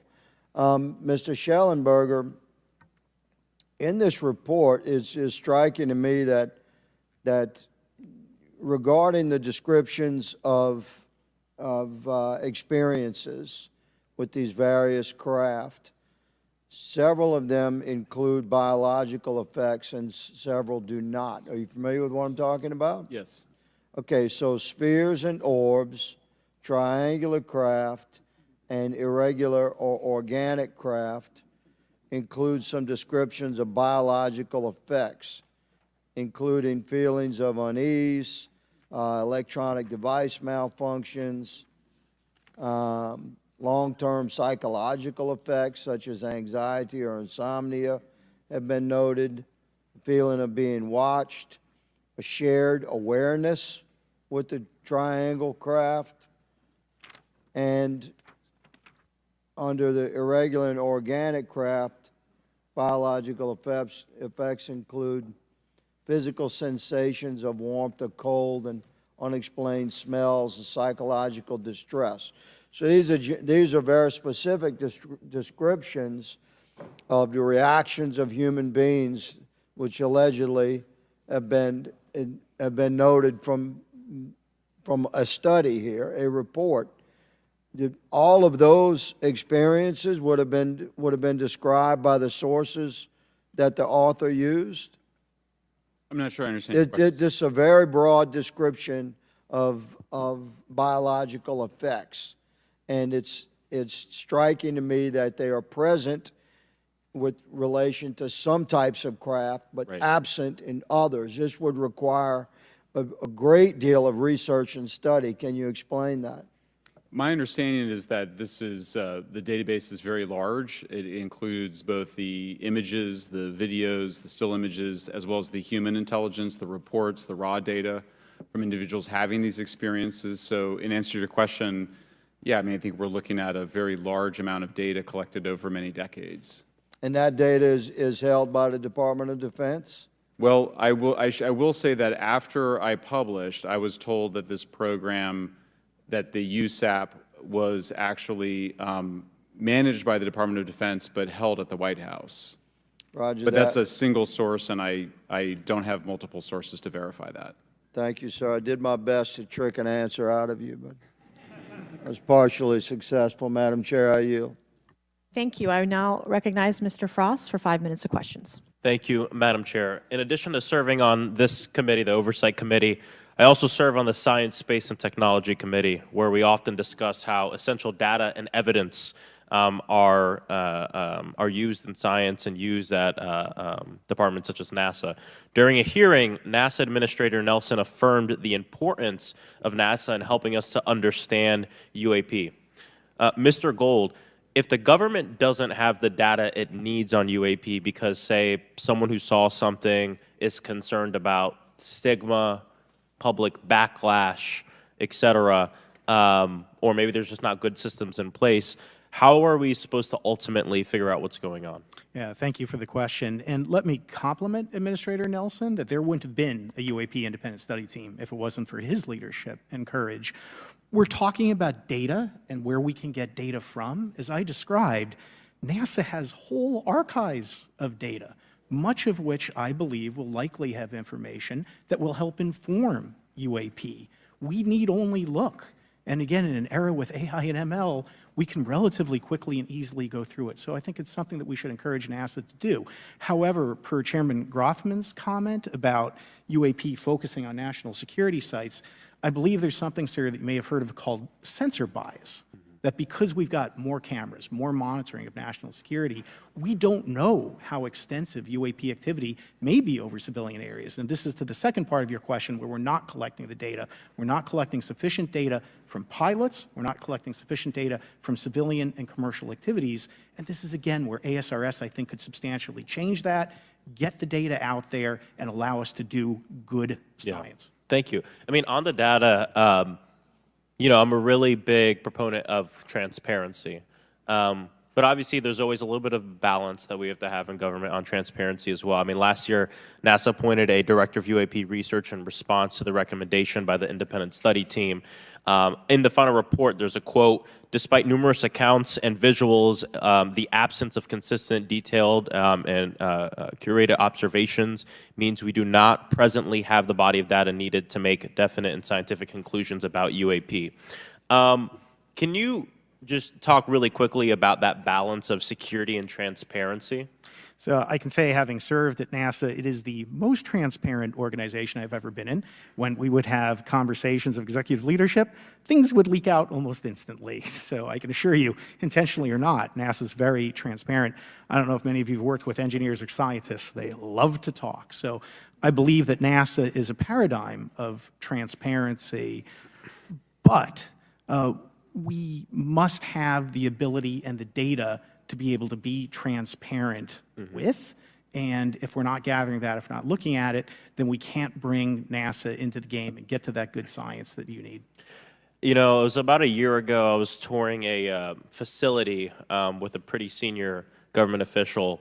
We went by a certain hangar, and they said, yeah, that's, you know, a company leases that out. We don't really know what's going on in there. We have no way of knowing what's going on in there. And there was a few of those, in fact, while we were driving around this facility.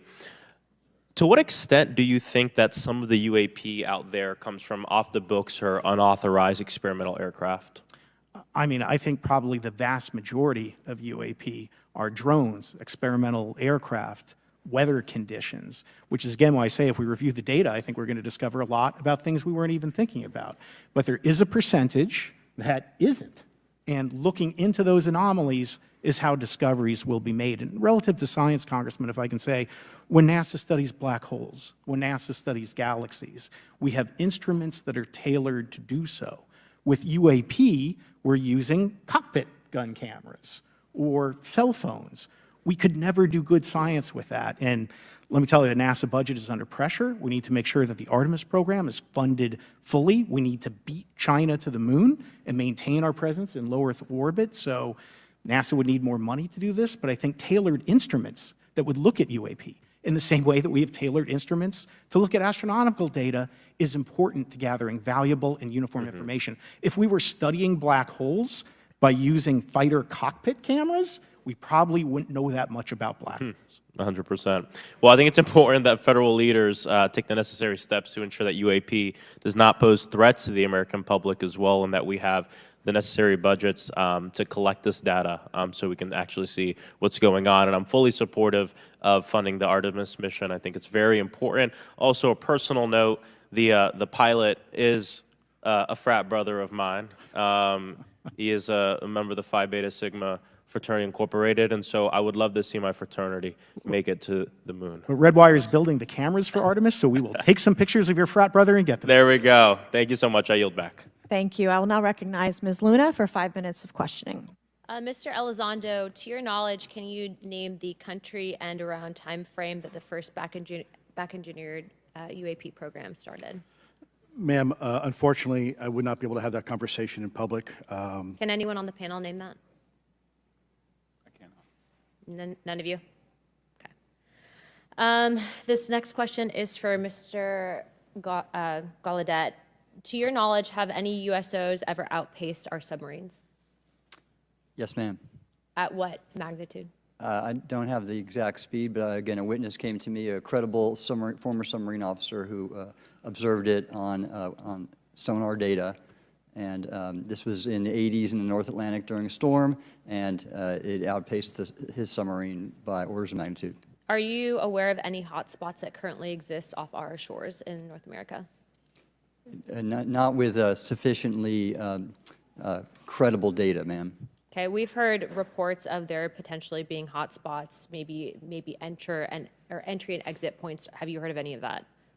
I have not, ma'am, but my colleague here, Mr. Elizondo, does discuss some USO activity that he's observed in certain DoD databases. Mr. Elizondo, in regards to these aircraft being piloted by whatever they might be, non-human biologics, would you agree that it's likely that they are being piloted by some mind-body connection? Ma'am, I think it is safe to presume here that they are being intelligently controlled because some cases seem to anticipate our maneuvers, and in other cases they seem to, I came across an email where the word stalked was used in a very secure email between Navy officers discussing their ships being pursued by a UAP. In our previous panel, we had Grush, and he had testified to say that some of these were interdimensional beings. Can you speak on that at all? Ma'am, I'm not qualified, certainly as a scientist or otherwise, to speculate points of origin. I looked at everything from a scientific perspective. So if you look at, for example, instantaneous acceleration, which was one of the observables of the program that I belong to, ATIP, the human body can withstand about 9 G-forces for a short period of time before you suffer negative biological consequences, blackouts and ultimately redouts and even death. Comparison, our best technology, the F-16, which is it's an older platform, but one of our most highly maneuverable aircraft, manned aircraft, made by General Dynamics, can perform about 17 or 18 G-forces before you start having structural failure, meaning that the airframe begins to disintegrate while you're flying. The vehicles we're talking about are performing in excess of 1,000, 2,000, 3,000 Gs. So I guess, would it be safe to infer that they're living craft? I'm not prepared at this point to state for the record is something alive or not, because even that definition is hard. There was a time in science we thought that life required oxygen, and we now know that's not true. There are anaerobic bacteria that thrive in oxygen environments that lack oxygen. And also the same with photosynthesis. When I was in college, I was told everything is derived from photosynthesis as a form of energy. In reality, that's not true. There are things that live off of chemosynthesis. So we're constantly having to reevaluate our understanding of what the definition of life is. Do any of you ever come across reports from people that claim to have firsthand experiences with these entities, whatever they might be, or these aircraft, and then as a result, whether or not they're religious, find that these things will automatically disappear? Anyone, and this is open to any of you on the panel. So just real quick, because I'm running out of time. Lou? Ma'am, I've always been a nuts and bolts kind of guy. When I was at ATIP, I was focusing more on the performance characteristics and less on the potential occupants. Okay, the reason I ask is because it seems like, just based on our conversations, that we've had people that say that there are good and bad of whatever these things are.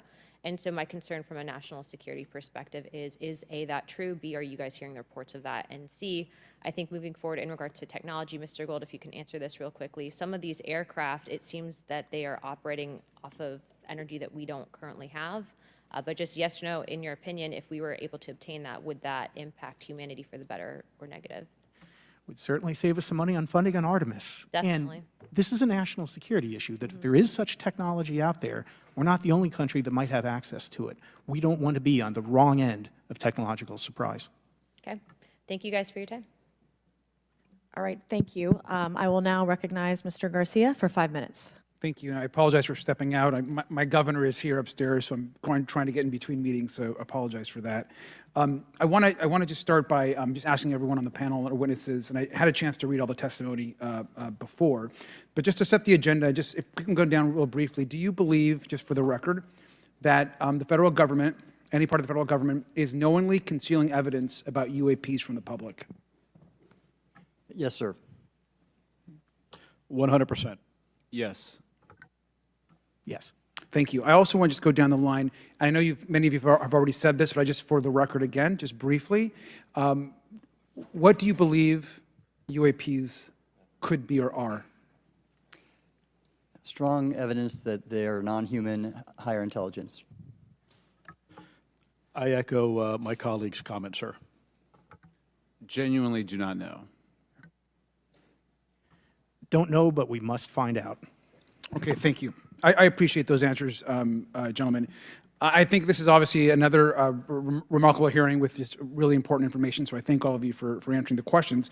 Admiral, I just want to go back to one thing. Now, last year, our subcommittee heard from 2 retired Navy pilots, Lieutenant Ryan Graves and Commander David Fravor, regarding UAPs. Actually, I think Ryan is here in the audience and been a great person to get to know and to have conversations with. He, of course, has been involved in the Safe Airspace for Americans Act, with Chairman Graves, with Chairwoman Mace for UAP reporting by civilian aviation personnel. Can you discuss briefly why it's important for civilian pilots to be able to report UAPs and why these legal protections are critical for our national security? Yes, Congressman, thank you. And I did invite Ryan Graves as my guest, as I'm on his advisory board for the Americans for Safe Aerospace, and the legislation that you supported and introduced, I fully support as well. And I think it's important that more civilian pilots, commercial pilots, report so we can better understand and learn and do research on UAP, as well as remove the stigma so more citizens report on what they observe. And also, it'll only contribute to aviation safety when we have a better understanding of where these UAP are, how they operate, and at what frequency and what capability level. So it's important for aviation safety, and it'll be important for moving science and research forward. Thank you, sir. And I just want to reiterate to my colleagues, I mean, this is a very bipartisan piece of legislation, and we just got to continue to get this through the Congress, and it's incredibly important that civilian pilots have the opportunity to safely report the UAPs that they are seeing or encountering in the air. And I can't express how critical this piece of what I believe is a larger collection of evidence and facts actually happen. We've been approached by pilots. I've talked to folks that have been engaged with our office and others, and there is still enormous stigma. And essentially, we don't have a system where folks are feeling free to be able to report what they're seeing. And so I just want to reiterate that advocacy. Mr. Gold, in your testimony, you discussed NASA's aviation safety reporting system, a confidential, non-punitive reporting mechanism. In the Safe Airspace for Americans Act, we explicitly allow for civilian reporting, of course, of UAPs. Can you explain why the NASA task force recommended the use of the aviation safety reporting system? The aviation safety reporting system is an existing system that is trusted, that has taken hundreds of thousands, now millions of cases. And again, recognizing budgetary constraints, this seemed like the perfect way to be able to gain more data. And when it comes to the stigma, sir, it's something that pilots are used to reporting on, that crew is used to reporting on. So it's a great way to get data, to overcome the stigma without spending really that much more additional money since the system exists. Thank you so much for your support of that. Thank you for what Ryan Graves does. This is a common sense means to expose the truth of UAP for the purpose of this hearing. Thank you. And I just want to also add, now earlier this year, as part of the House Defense Authorization Bill, the NDAA, I had filed an amendment to include the UAP Disclosure Act, which would create a UAP Records Review Board and exercise with exercise of eminent domain over UAP-related material, modeled actually on the JFK Assassination Records Collection Act, which is widely known. Now, the amendment was blocked, but thankfully the Senate included the amendment by Senator Rounds and Schumer for the UAP Disclosure Act. So I just again want to say that we should be pushing and ensuring the UAP Disclosure Act, which is bipartisan in its support, should move forward. And if I can just briefly, particularly Admiral, can you just briefly, as I close my time, explain why the UAP Disclosure Act would be critical for us and our national security? Thank you, Congressman. Yes, I believe the UAP Disclosure Act is important for national security, as well as advancing potential socioeconomic benefits resulting from UAP research, as well as public safety, as we referred to previously regarding aviation.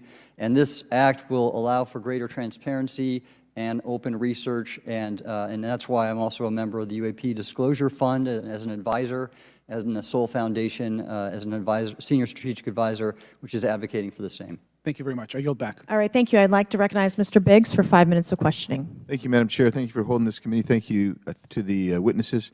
Admiral, the video that is called the Go Fast video, the email that you've talked about being deleted, I just want to briefly cover this. You said that the email, the author was asking whether any of the recipients were aware of the classified technology demonstrations that it could explain the objects that were observed. and then you said the email disappears. Then you guys have a series of meetings. The commander of fleet forces and his operations officer never discussed the incident again. Is that right? Is that accurate? That's accurate, sir. And even during weekly meetings, it was never discussed again. My question for you is, you were in those meetings. Did you personally hear that nothing was going on about that? Yes, sir, I was in those meetings, and...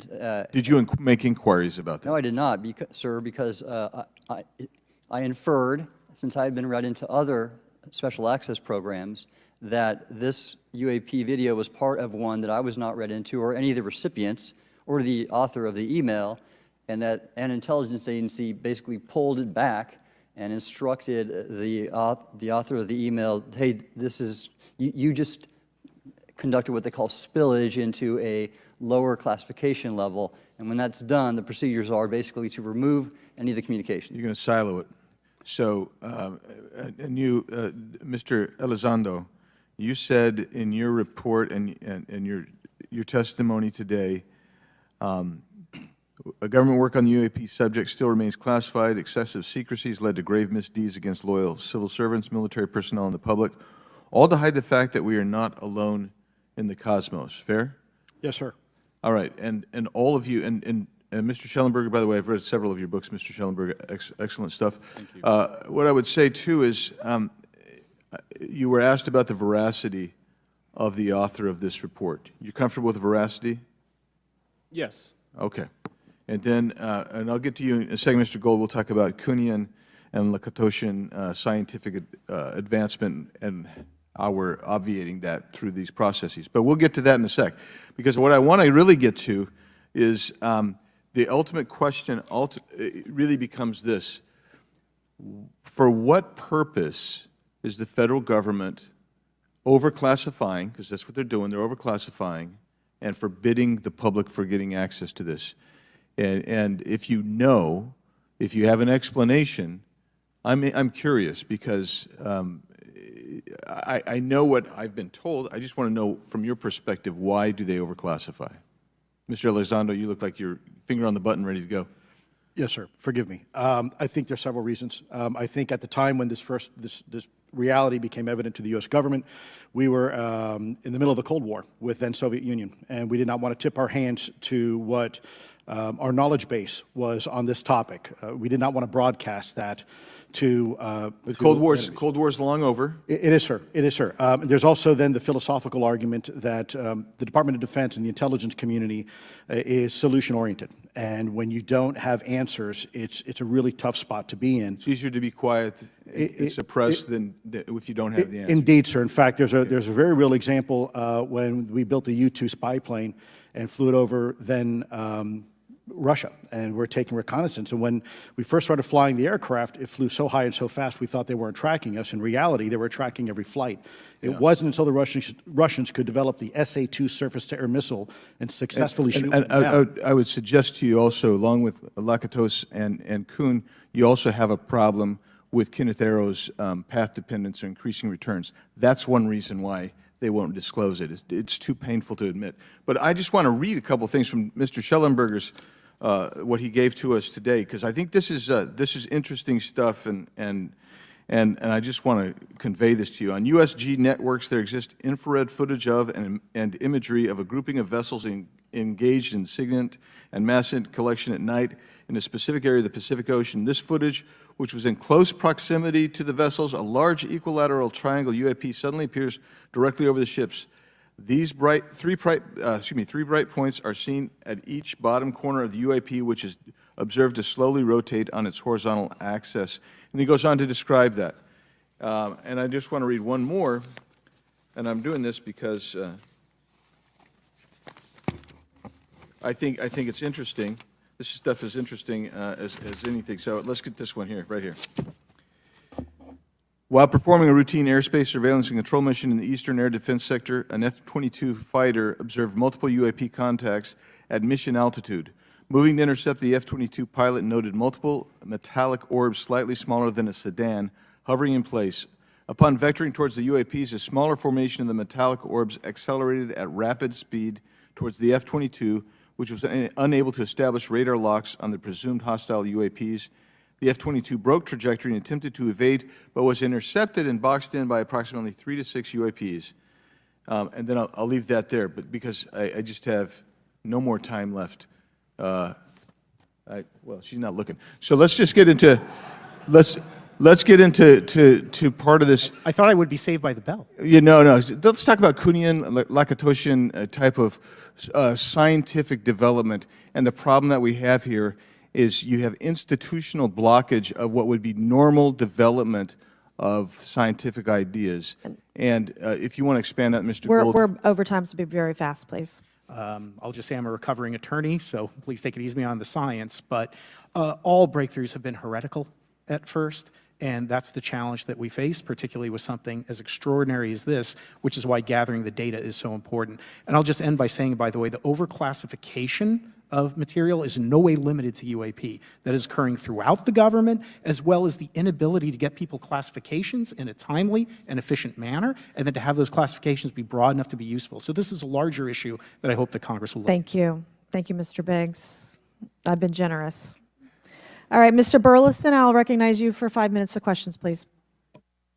Thank you, Madam Chair. Mr. Elizondo, does any branch of the United States government or defense contractors possess technology? Sir, there's documentation that I believe was submitted for the record that was approved for release by the U.S. Pentagon, by the Department of Defense Office of Pre-Publication Security Review, and it states one of the reasons why my predecessor program, OSAP, was trying to collect material of unknown origin. Was it successfully collected? It was not. What happened is that there was an aerospace contract company that requested to divest itself of the material that was collected in the 1950s. Right. Unfortunately, that didn't actually occur. So let's dive into that. That's the Bigelow Aerospace, correct?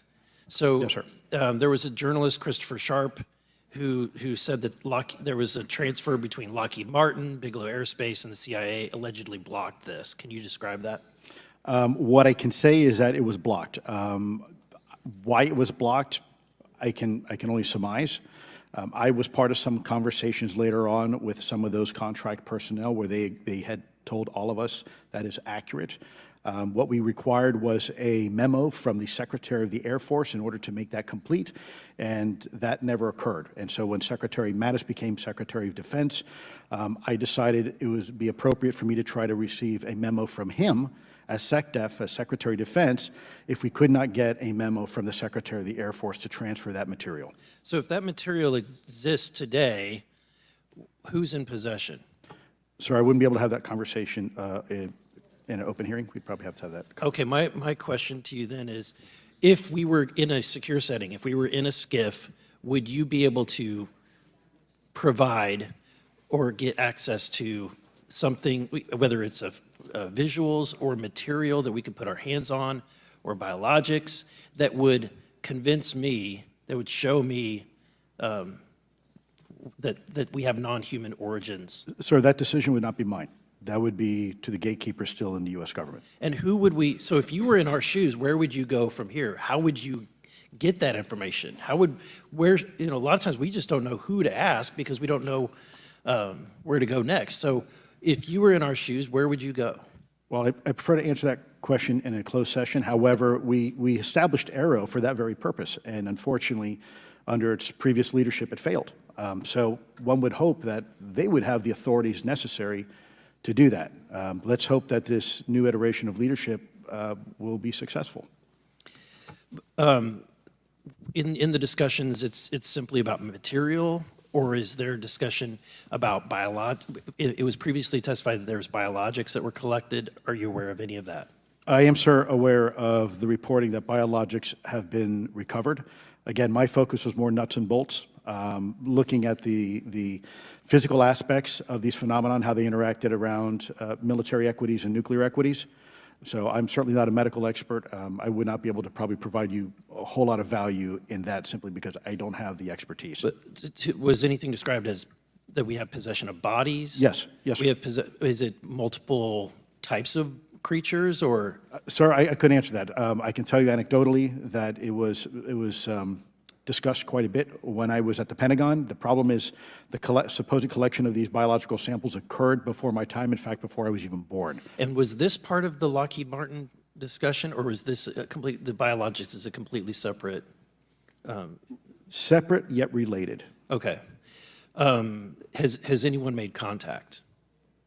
Sir, I'm sorry, could you specify? Has there been any, to your knowledge, any communication with a non-human life form? So the term communication is a bit of a trick word because there's verbal communication like we're having now. The problem is you also have nonverbal communication. And so I would say definitively yes, but from a nonverbal meaning, when a Russian reconnaissance aircraft comes into U.S. airspace, we scramble 2 F-22s, and we are certainly communicating intent and capability. I think the same goes with this. We have these things that are being observed over controlled U.S. airspace, and they're not really doing a good job hiding themselves. They're making it pretty obvious they have the ability to even interfere with our nuclear equities and our nuclear readiness. Is the United States government and our contractors, are they pulling technology from this? Or they're reverse engineering this? Sir, as I previously stated, and please forgive me, I am not authorized to discuss specifics about crash retrievals. Again, I signed documentation with the U.S. government. What I can say was, after a very thorough review process by the Pentagon, what I wrote about, and that was my limit, unfortunately, that I was given. Thank you. Yes, sir. Thank you. I would like to recognize Mr. Timmons for 5 minutes of questioning. Thank you, Madam Chair. Mr. Elizondo, you just said something interesting. You said they don't seem to be hiding. They don't seem to be hiding. The UAP sightings are becoming increasingly brash, if you will. And, we've been hearing about these for years, but they've generally been isolated and not as consistent and over-critical military installations. Would you say that's fair? Is this becoming increasingly often? Is it happening more and more? Great question, sir. Let me see if I can answer this for you. Certainly, there seems to be some indication that they're being provocative, meaning that they're, in some cases, literally splitting aircraft formations right down the middle. So that's an air safety issue. The question is it the frequency increasing? And really the response is it depends. Yes, it's possible that there is an increase in frequency, but it's also possible that there's heightened awareness now, and there's also more pervasiveness of technology out there that's collecting this information and that can record this information. So we're not quite sure yet if it's actually an increase in numbers of these events, or is it that we have better equipment now that to record these things, and we have a better ability, if you will, to analyze these things. And that's my next question. It seems that a lot of these sightings occur near military installations. Do you think that these UAPs are intentionally targeting military installations, or do you think that we have increased abilities to monitor surrounding the military installations? Sir, maybe both. Part of my concern is we have something in the Department of Defense and the intelligence community called IPB, Initial Preparations of the Battle Space. And we use equities like ISR, intelligence, surveillance, and reconnaissance, or other type of equities and technologies to prep the battle space. And certainly, if I was wearing my national security hat, even if there was a 2% chance that there was some sort of hostile intent here, that's 2% higher than we really can accept. And so we must figure out, there's a calculus, capabilities versus intent, in order to identify if something is a national security threat. We've seen some of the capabilities, yet we have no idea in the intent. And so this is why this discussion is somewhat, I think, problematic from a governmental perspective, because we have no idea. Sure, thank you. Mr. Shellenberger, you're particularly familiar with the Langley Air Force Base incident a year ago? Are you familiar? Just from what I read in the Just news. from what you've read? Yeah. I would imagine a large percentage of the American population became aware of that with the Wall Street Journal article. Would you agree with that? Yes. And were you aware of that incident prior to the Wall Street Journal article? No. To the rest of the panel, was the Wall Street Journal article the first time that y'all were made aware of what was essentially an over 2-week UAP frenzy over Langley Air Force Base? Were y'all aware of this prior to the Wall Street Journal article? Anybody, show of hands. Yes, sir. Dr. Gallaudet, could you give me how did you become aware of it? Well, a colleague of mine who I referenced previously, Chris Mellon, he wrote an extensive article about this, that there were other incursions of drones over Langley before this, as well as many, many military installations over the last 5 decades. And it's my understanding that there's been an ever-increasing in number, and I'm trying to think how to say this because I wear 2 different hats. I'm still in the Air Force. So, I mean, it seems that they're becoming increasingly brash, and the question that we really have to figure out is it China or is it non-human? And I think that's the biggest question the American people want to know. If it's China, it's scary because they have a lot of technology that we cannot explain. And if it's non-human, that's scary because we don't know the intent. Would you say that's fair? Yes, Congressman. And in fact, I really believe that we should use this hearing as a catalyst to improve and bolster our air defense capabilities and our maritime domain awareness capabilities, because obviously there are holes in it, whether it be UAP of non-HI direction or NHI direction, or, like as you say, sir, China or any other adversary. Are you all aware of any task force at the Pentagon or in the national security apparatus that's trying to assess the answer to that question? At the current moment, sir, no, but this is a great point. From 2020 to 2022, there was a UAP task force in the DoD succeeding where Mr. Elizondo worked, led by Jay Stratton, who had the first comprehensive whole-of-government approach to UAP, which involved pathways to declassification and to increase transparency, as well as assessing the national security risks of UAP. This was a really well-established approach, and we have all advocated that something like it return. I'm running out of time. The last thing is that we need authorities. The law enforcement, military do not have authorities to actually engage, and Congress needs to act to give those authorities to local law enforcement and the military so they have clear guidelines on how to assess these issues going forward. I yield back. Thank you. Thank you. I'd like to recognize Ms. Boebert for 5 minutes of questioning. Thank you, Madam Chair. Now that we have all been cautioned in this committee hearing that the mention of Pentagon's Immaculate Constellation program could put us on a list, well, I already find myself on many lists, I'm sure. So I speak my mind often, so why not just keep going with it? May as well just go all out and say it. The earth is flat, birds are government drones, and we've never set foot on the moon, and Joe Biden received 81 million votes in the 2020 election. So let's just see how many lists we could get on here today. But Mr. Shellenberger, I wanted to ask you, I think I understand from this hearing that you would agree that classifying information like this is not in the best interest of the people. Is that correct? Yeah, I mean, with the caveat that, of course, I would support classification necessary to protect secrets essential to national security, but I think it's pretty obvious that there's overclassification. Overclassification, yes. And so in most instances, if they can't tell us what, do you think at some point they'll at least tell us why? President-elect Trump has repeatedly committed to greater transparency, both on the UAP issue, on JFK files, on COVID origins, and many other things. So I think that we need to make sure that the next administration is held accountable for that. Agreed. And this is for all 4 of you. Yes or no, please. I have many questions I want to get to.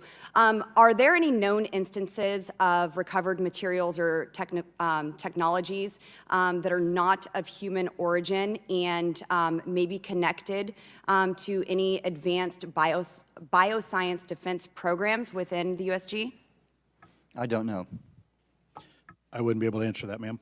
I don't know. I don't know. Okay, so there are rumors that have come up to the Hill of a secretive project within the Department of Defense involving the manipulation of human genetics with what is described as non-human genetic material, potentially for the enhancement of human capabilities, hybrids. Are any of you familiar with that? Yes or no? No, ma'am. I am not, ma'am. I'm not. No, ma'am. Okay, I would like to know, with Immaculate Constellation, how does this relate to UAP activities, Mr. Shellenberger, in oceanic environments? Are there any instances where the Navy or other maritime forces have encountered UAPs that could not be explained by known technology or natural phenomena? Yeah, the Immaculate Constellation covers both terrestrial and oceanic, and there's actually a number of cases described in the report that occur in the ocean. And do you believe that there is a concerted effort by the Pentagon to keep Congress out of the loop regarding these UAP activities, specifically in our waters? Yes. I think it's about 5% of our ocean that's actually been studied in detail by man, and we've studied more of space than we had of our own oceans. And so are there any accounts of UAPs emerging from or submerging into our water which could indicate a base or presence beneath the ocean's surface?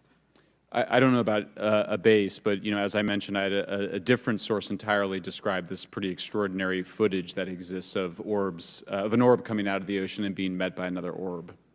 Some would say that there's multiple hotspots where we see frequent activity. So in your investigations, have you come across any data or visual evidence like sonar readings or underwater footage of these UAPs? I have not beyond what's in the report.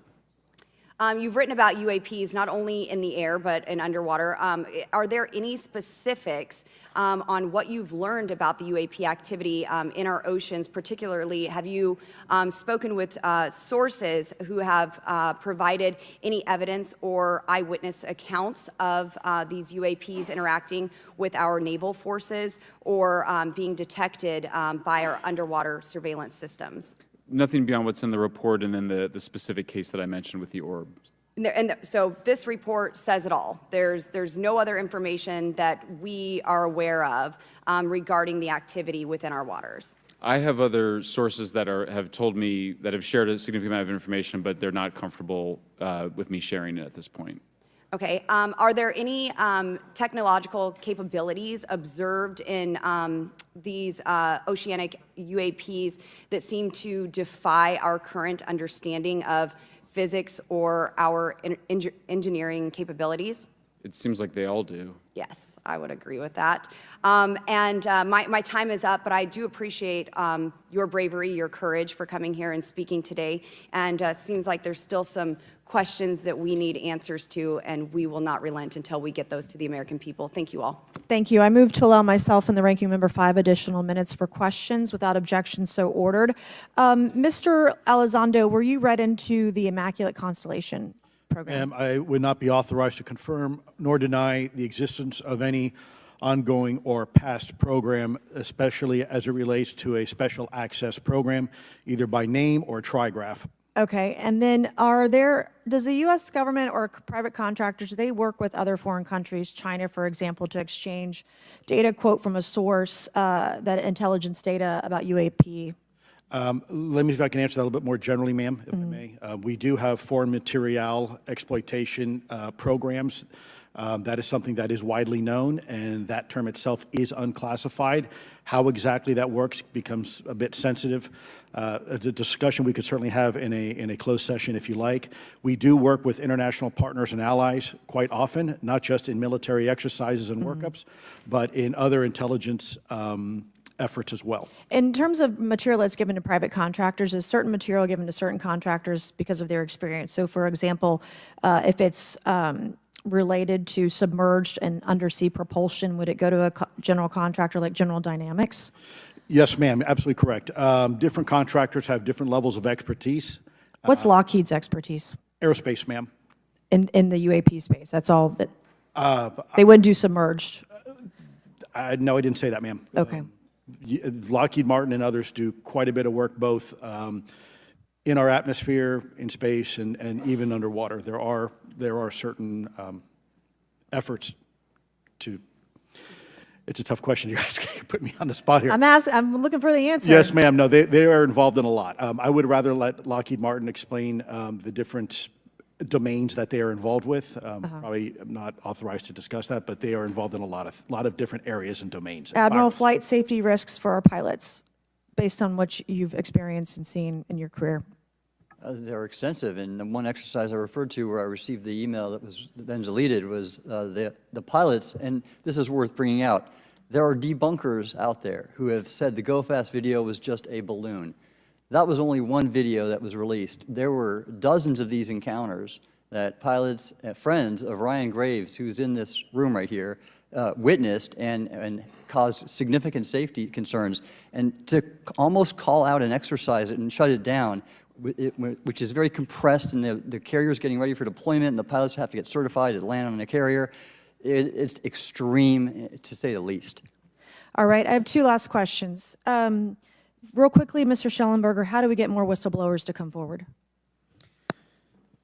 Well, this hearing does, is very important, and obviously, I can't encourage whistleblowers to obtain information, but I can guarantee that I will protect them and go to prison to protect their identities if they come to me. Yes, sir. Okay, my last question. The first hearing we had on this, I'd never been briefed on UAPs or what they were, biologics, non-human, et cetera. How would you define, each of you, my last question, how would you define non-human biologics, non-human intelligence? What are we actually talking about? Admiral, and we'll go down the line. I don't think it's a stretch when you look at the diversity of life on this planet and the size of this universe to think that there would be more diverse, higher order, non-human intelligences throughout the universe, and that's probably what's visiting us. I would take the scientific approach. The definition would be the ability to react to a stimulus in a manner that requires an intellectual thought process. I just don't know. I think we must be modest in our assumptions that we're looking for intelligence. That could be biological, it might not.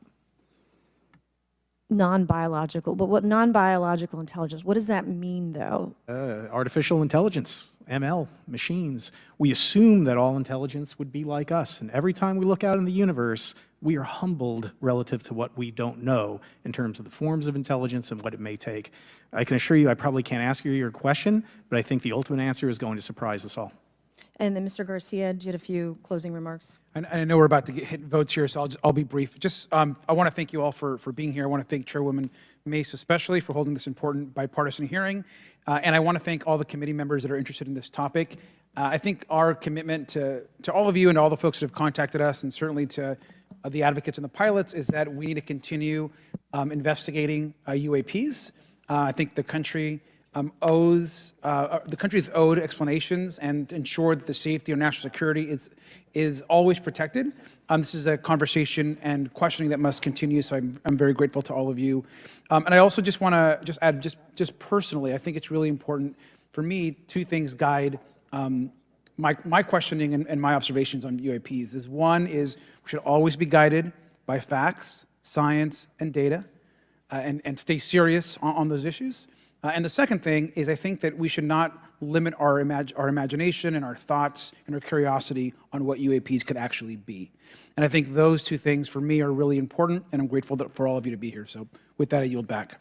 Okay, and we have Mr. Ogles, who is on the way. He's going to be here any second. Is that correct? Want to check, and he'll be the last member with questions that we have today, and then we have votes. So we want to thank you all for being here. I want to thank Mr. Garcia and folks on both sides of the aisle for being here today and being patient. We have a lot more questions, and I hope that this will open the door to more hearings in the future. I obviously would like to know how much taxpayers are spending on this. You have the right to know, but also if we're spending money on something that doesn't exist, why are we spending the money? And if it does exist, why are we hiding it from the public? And of course, our national security is a huge issue, because if there's technology that could harm us or our allies that are in the hands of our adversaries, we obviously want to stay ahead of that to the best of our ability to ensure that that technology is not in the hands of someone who could use it against us or our allies anywhere in the world. So, Mr. Ogles, you're just in time, babe. I will recognize you for 5 minutes of questioning before we head on out today.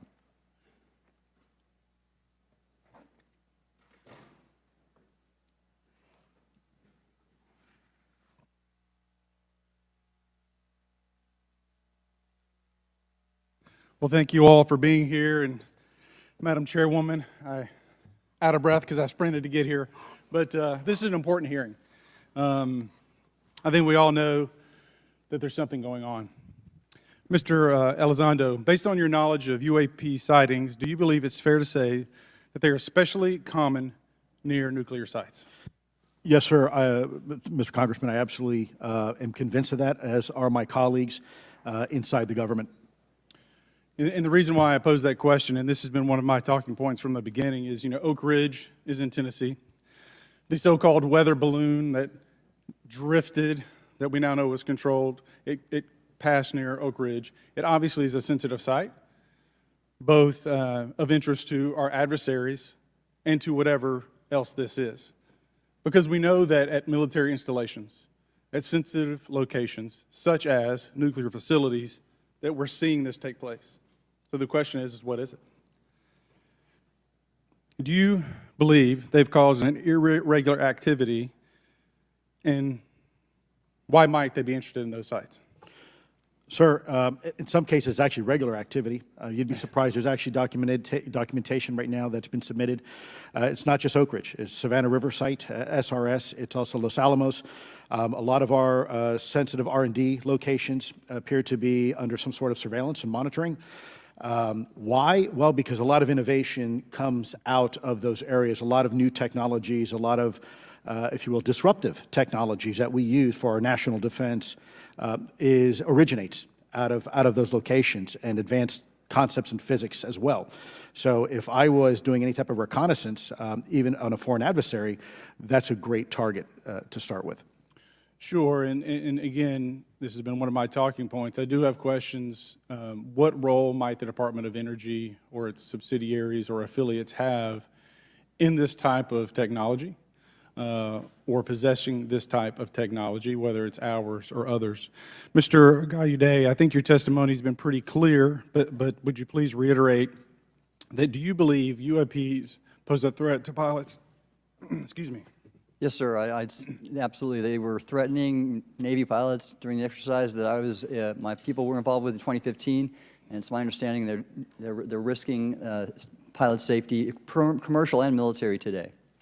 Well, considering, and I understand that there's a need in some cases to keep certain technologies secret, but you believe that it is posing a threat to our personnel, correct?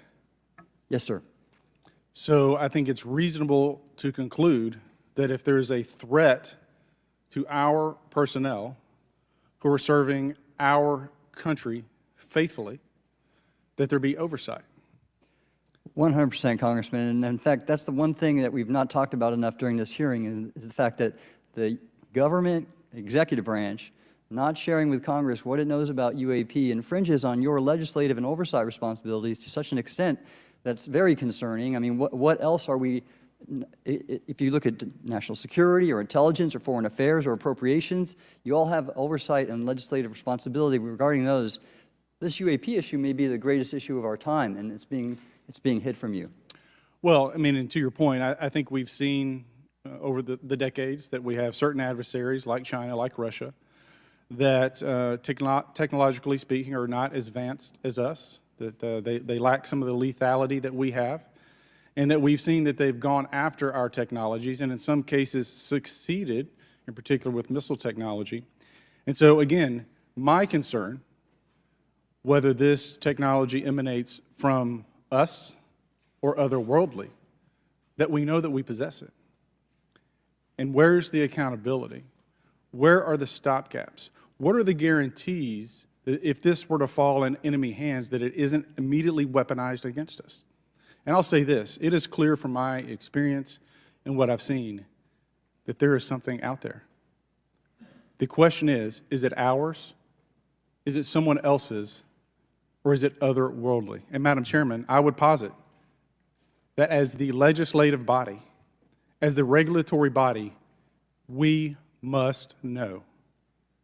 And anyone who prevents us from gaining access to that information, I would consider that criminality. Because we have U.S. personnel who may very well be in harm's way. We have technology that ultimately may threaten our very existence. With that, Madam Chairman, I thank you for your indulgence, and I yield back. Thank you, Mr. Ogles. And with that and without objection, all members will have 5 legislative days within which to submit materials and to submit additional written questions for the witnesses, which will be forwarded to the witnesses for their response. If there's no further business without objection, the subcommittee stands adjourned.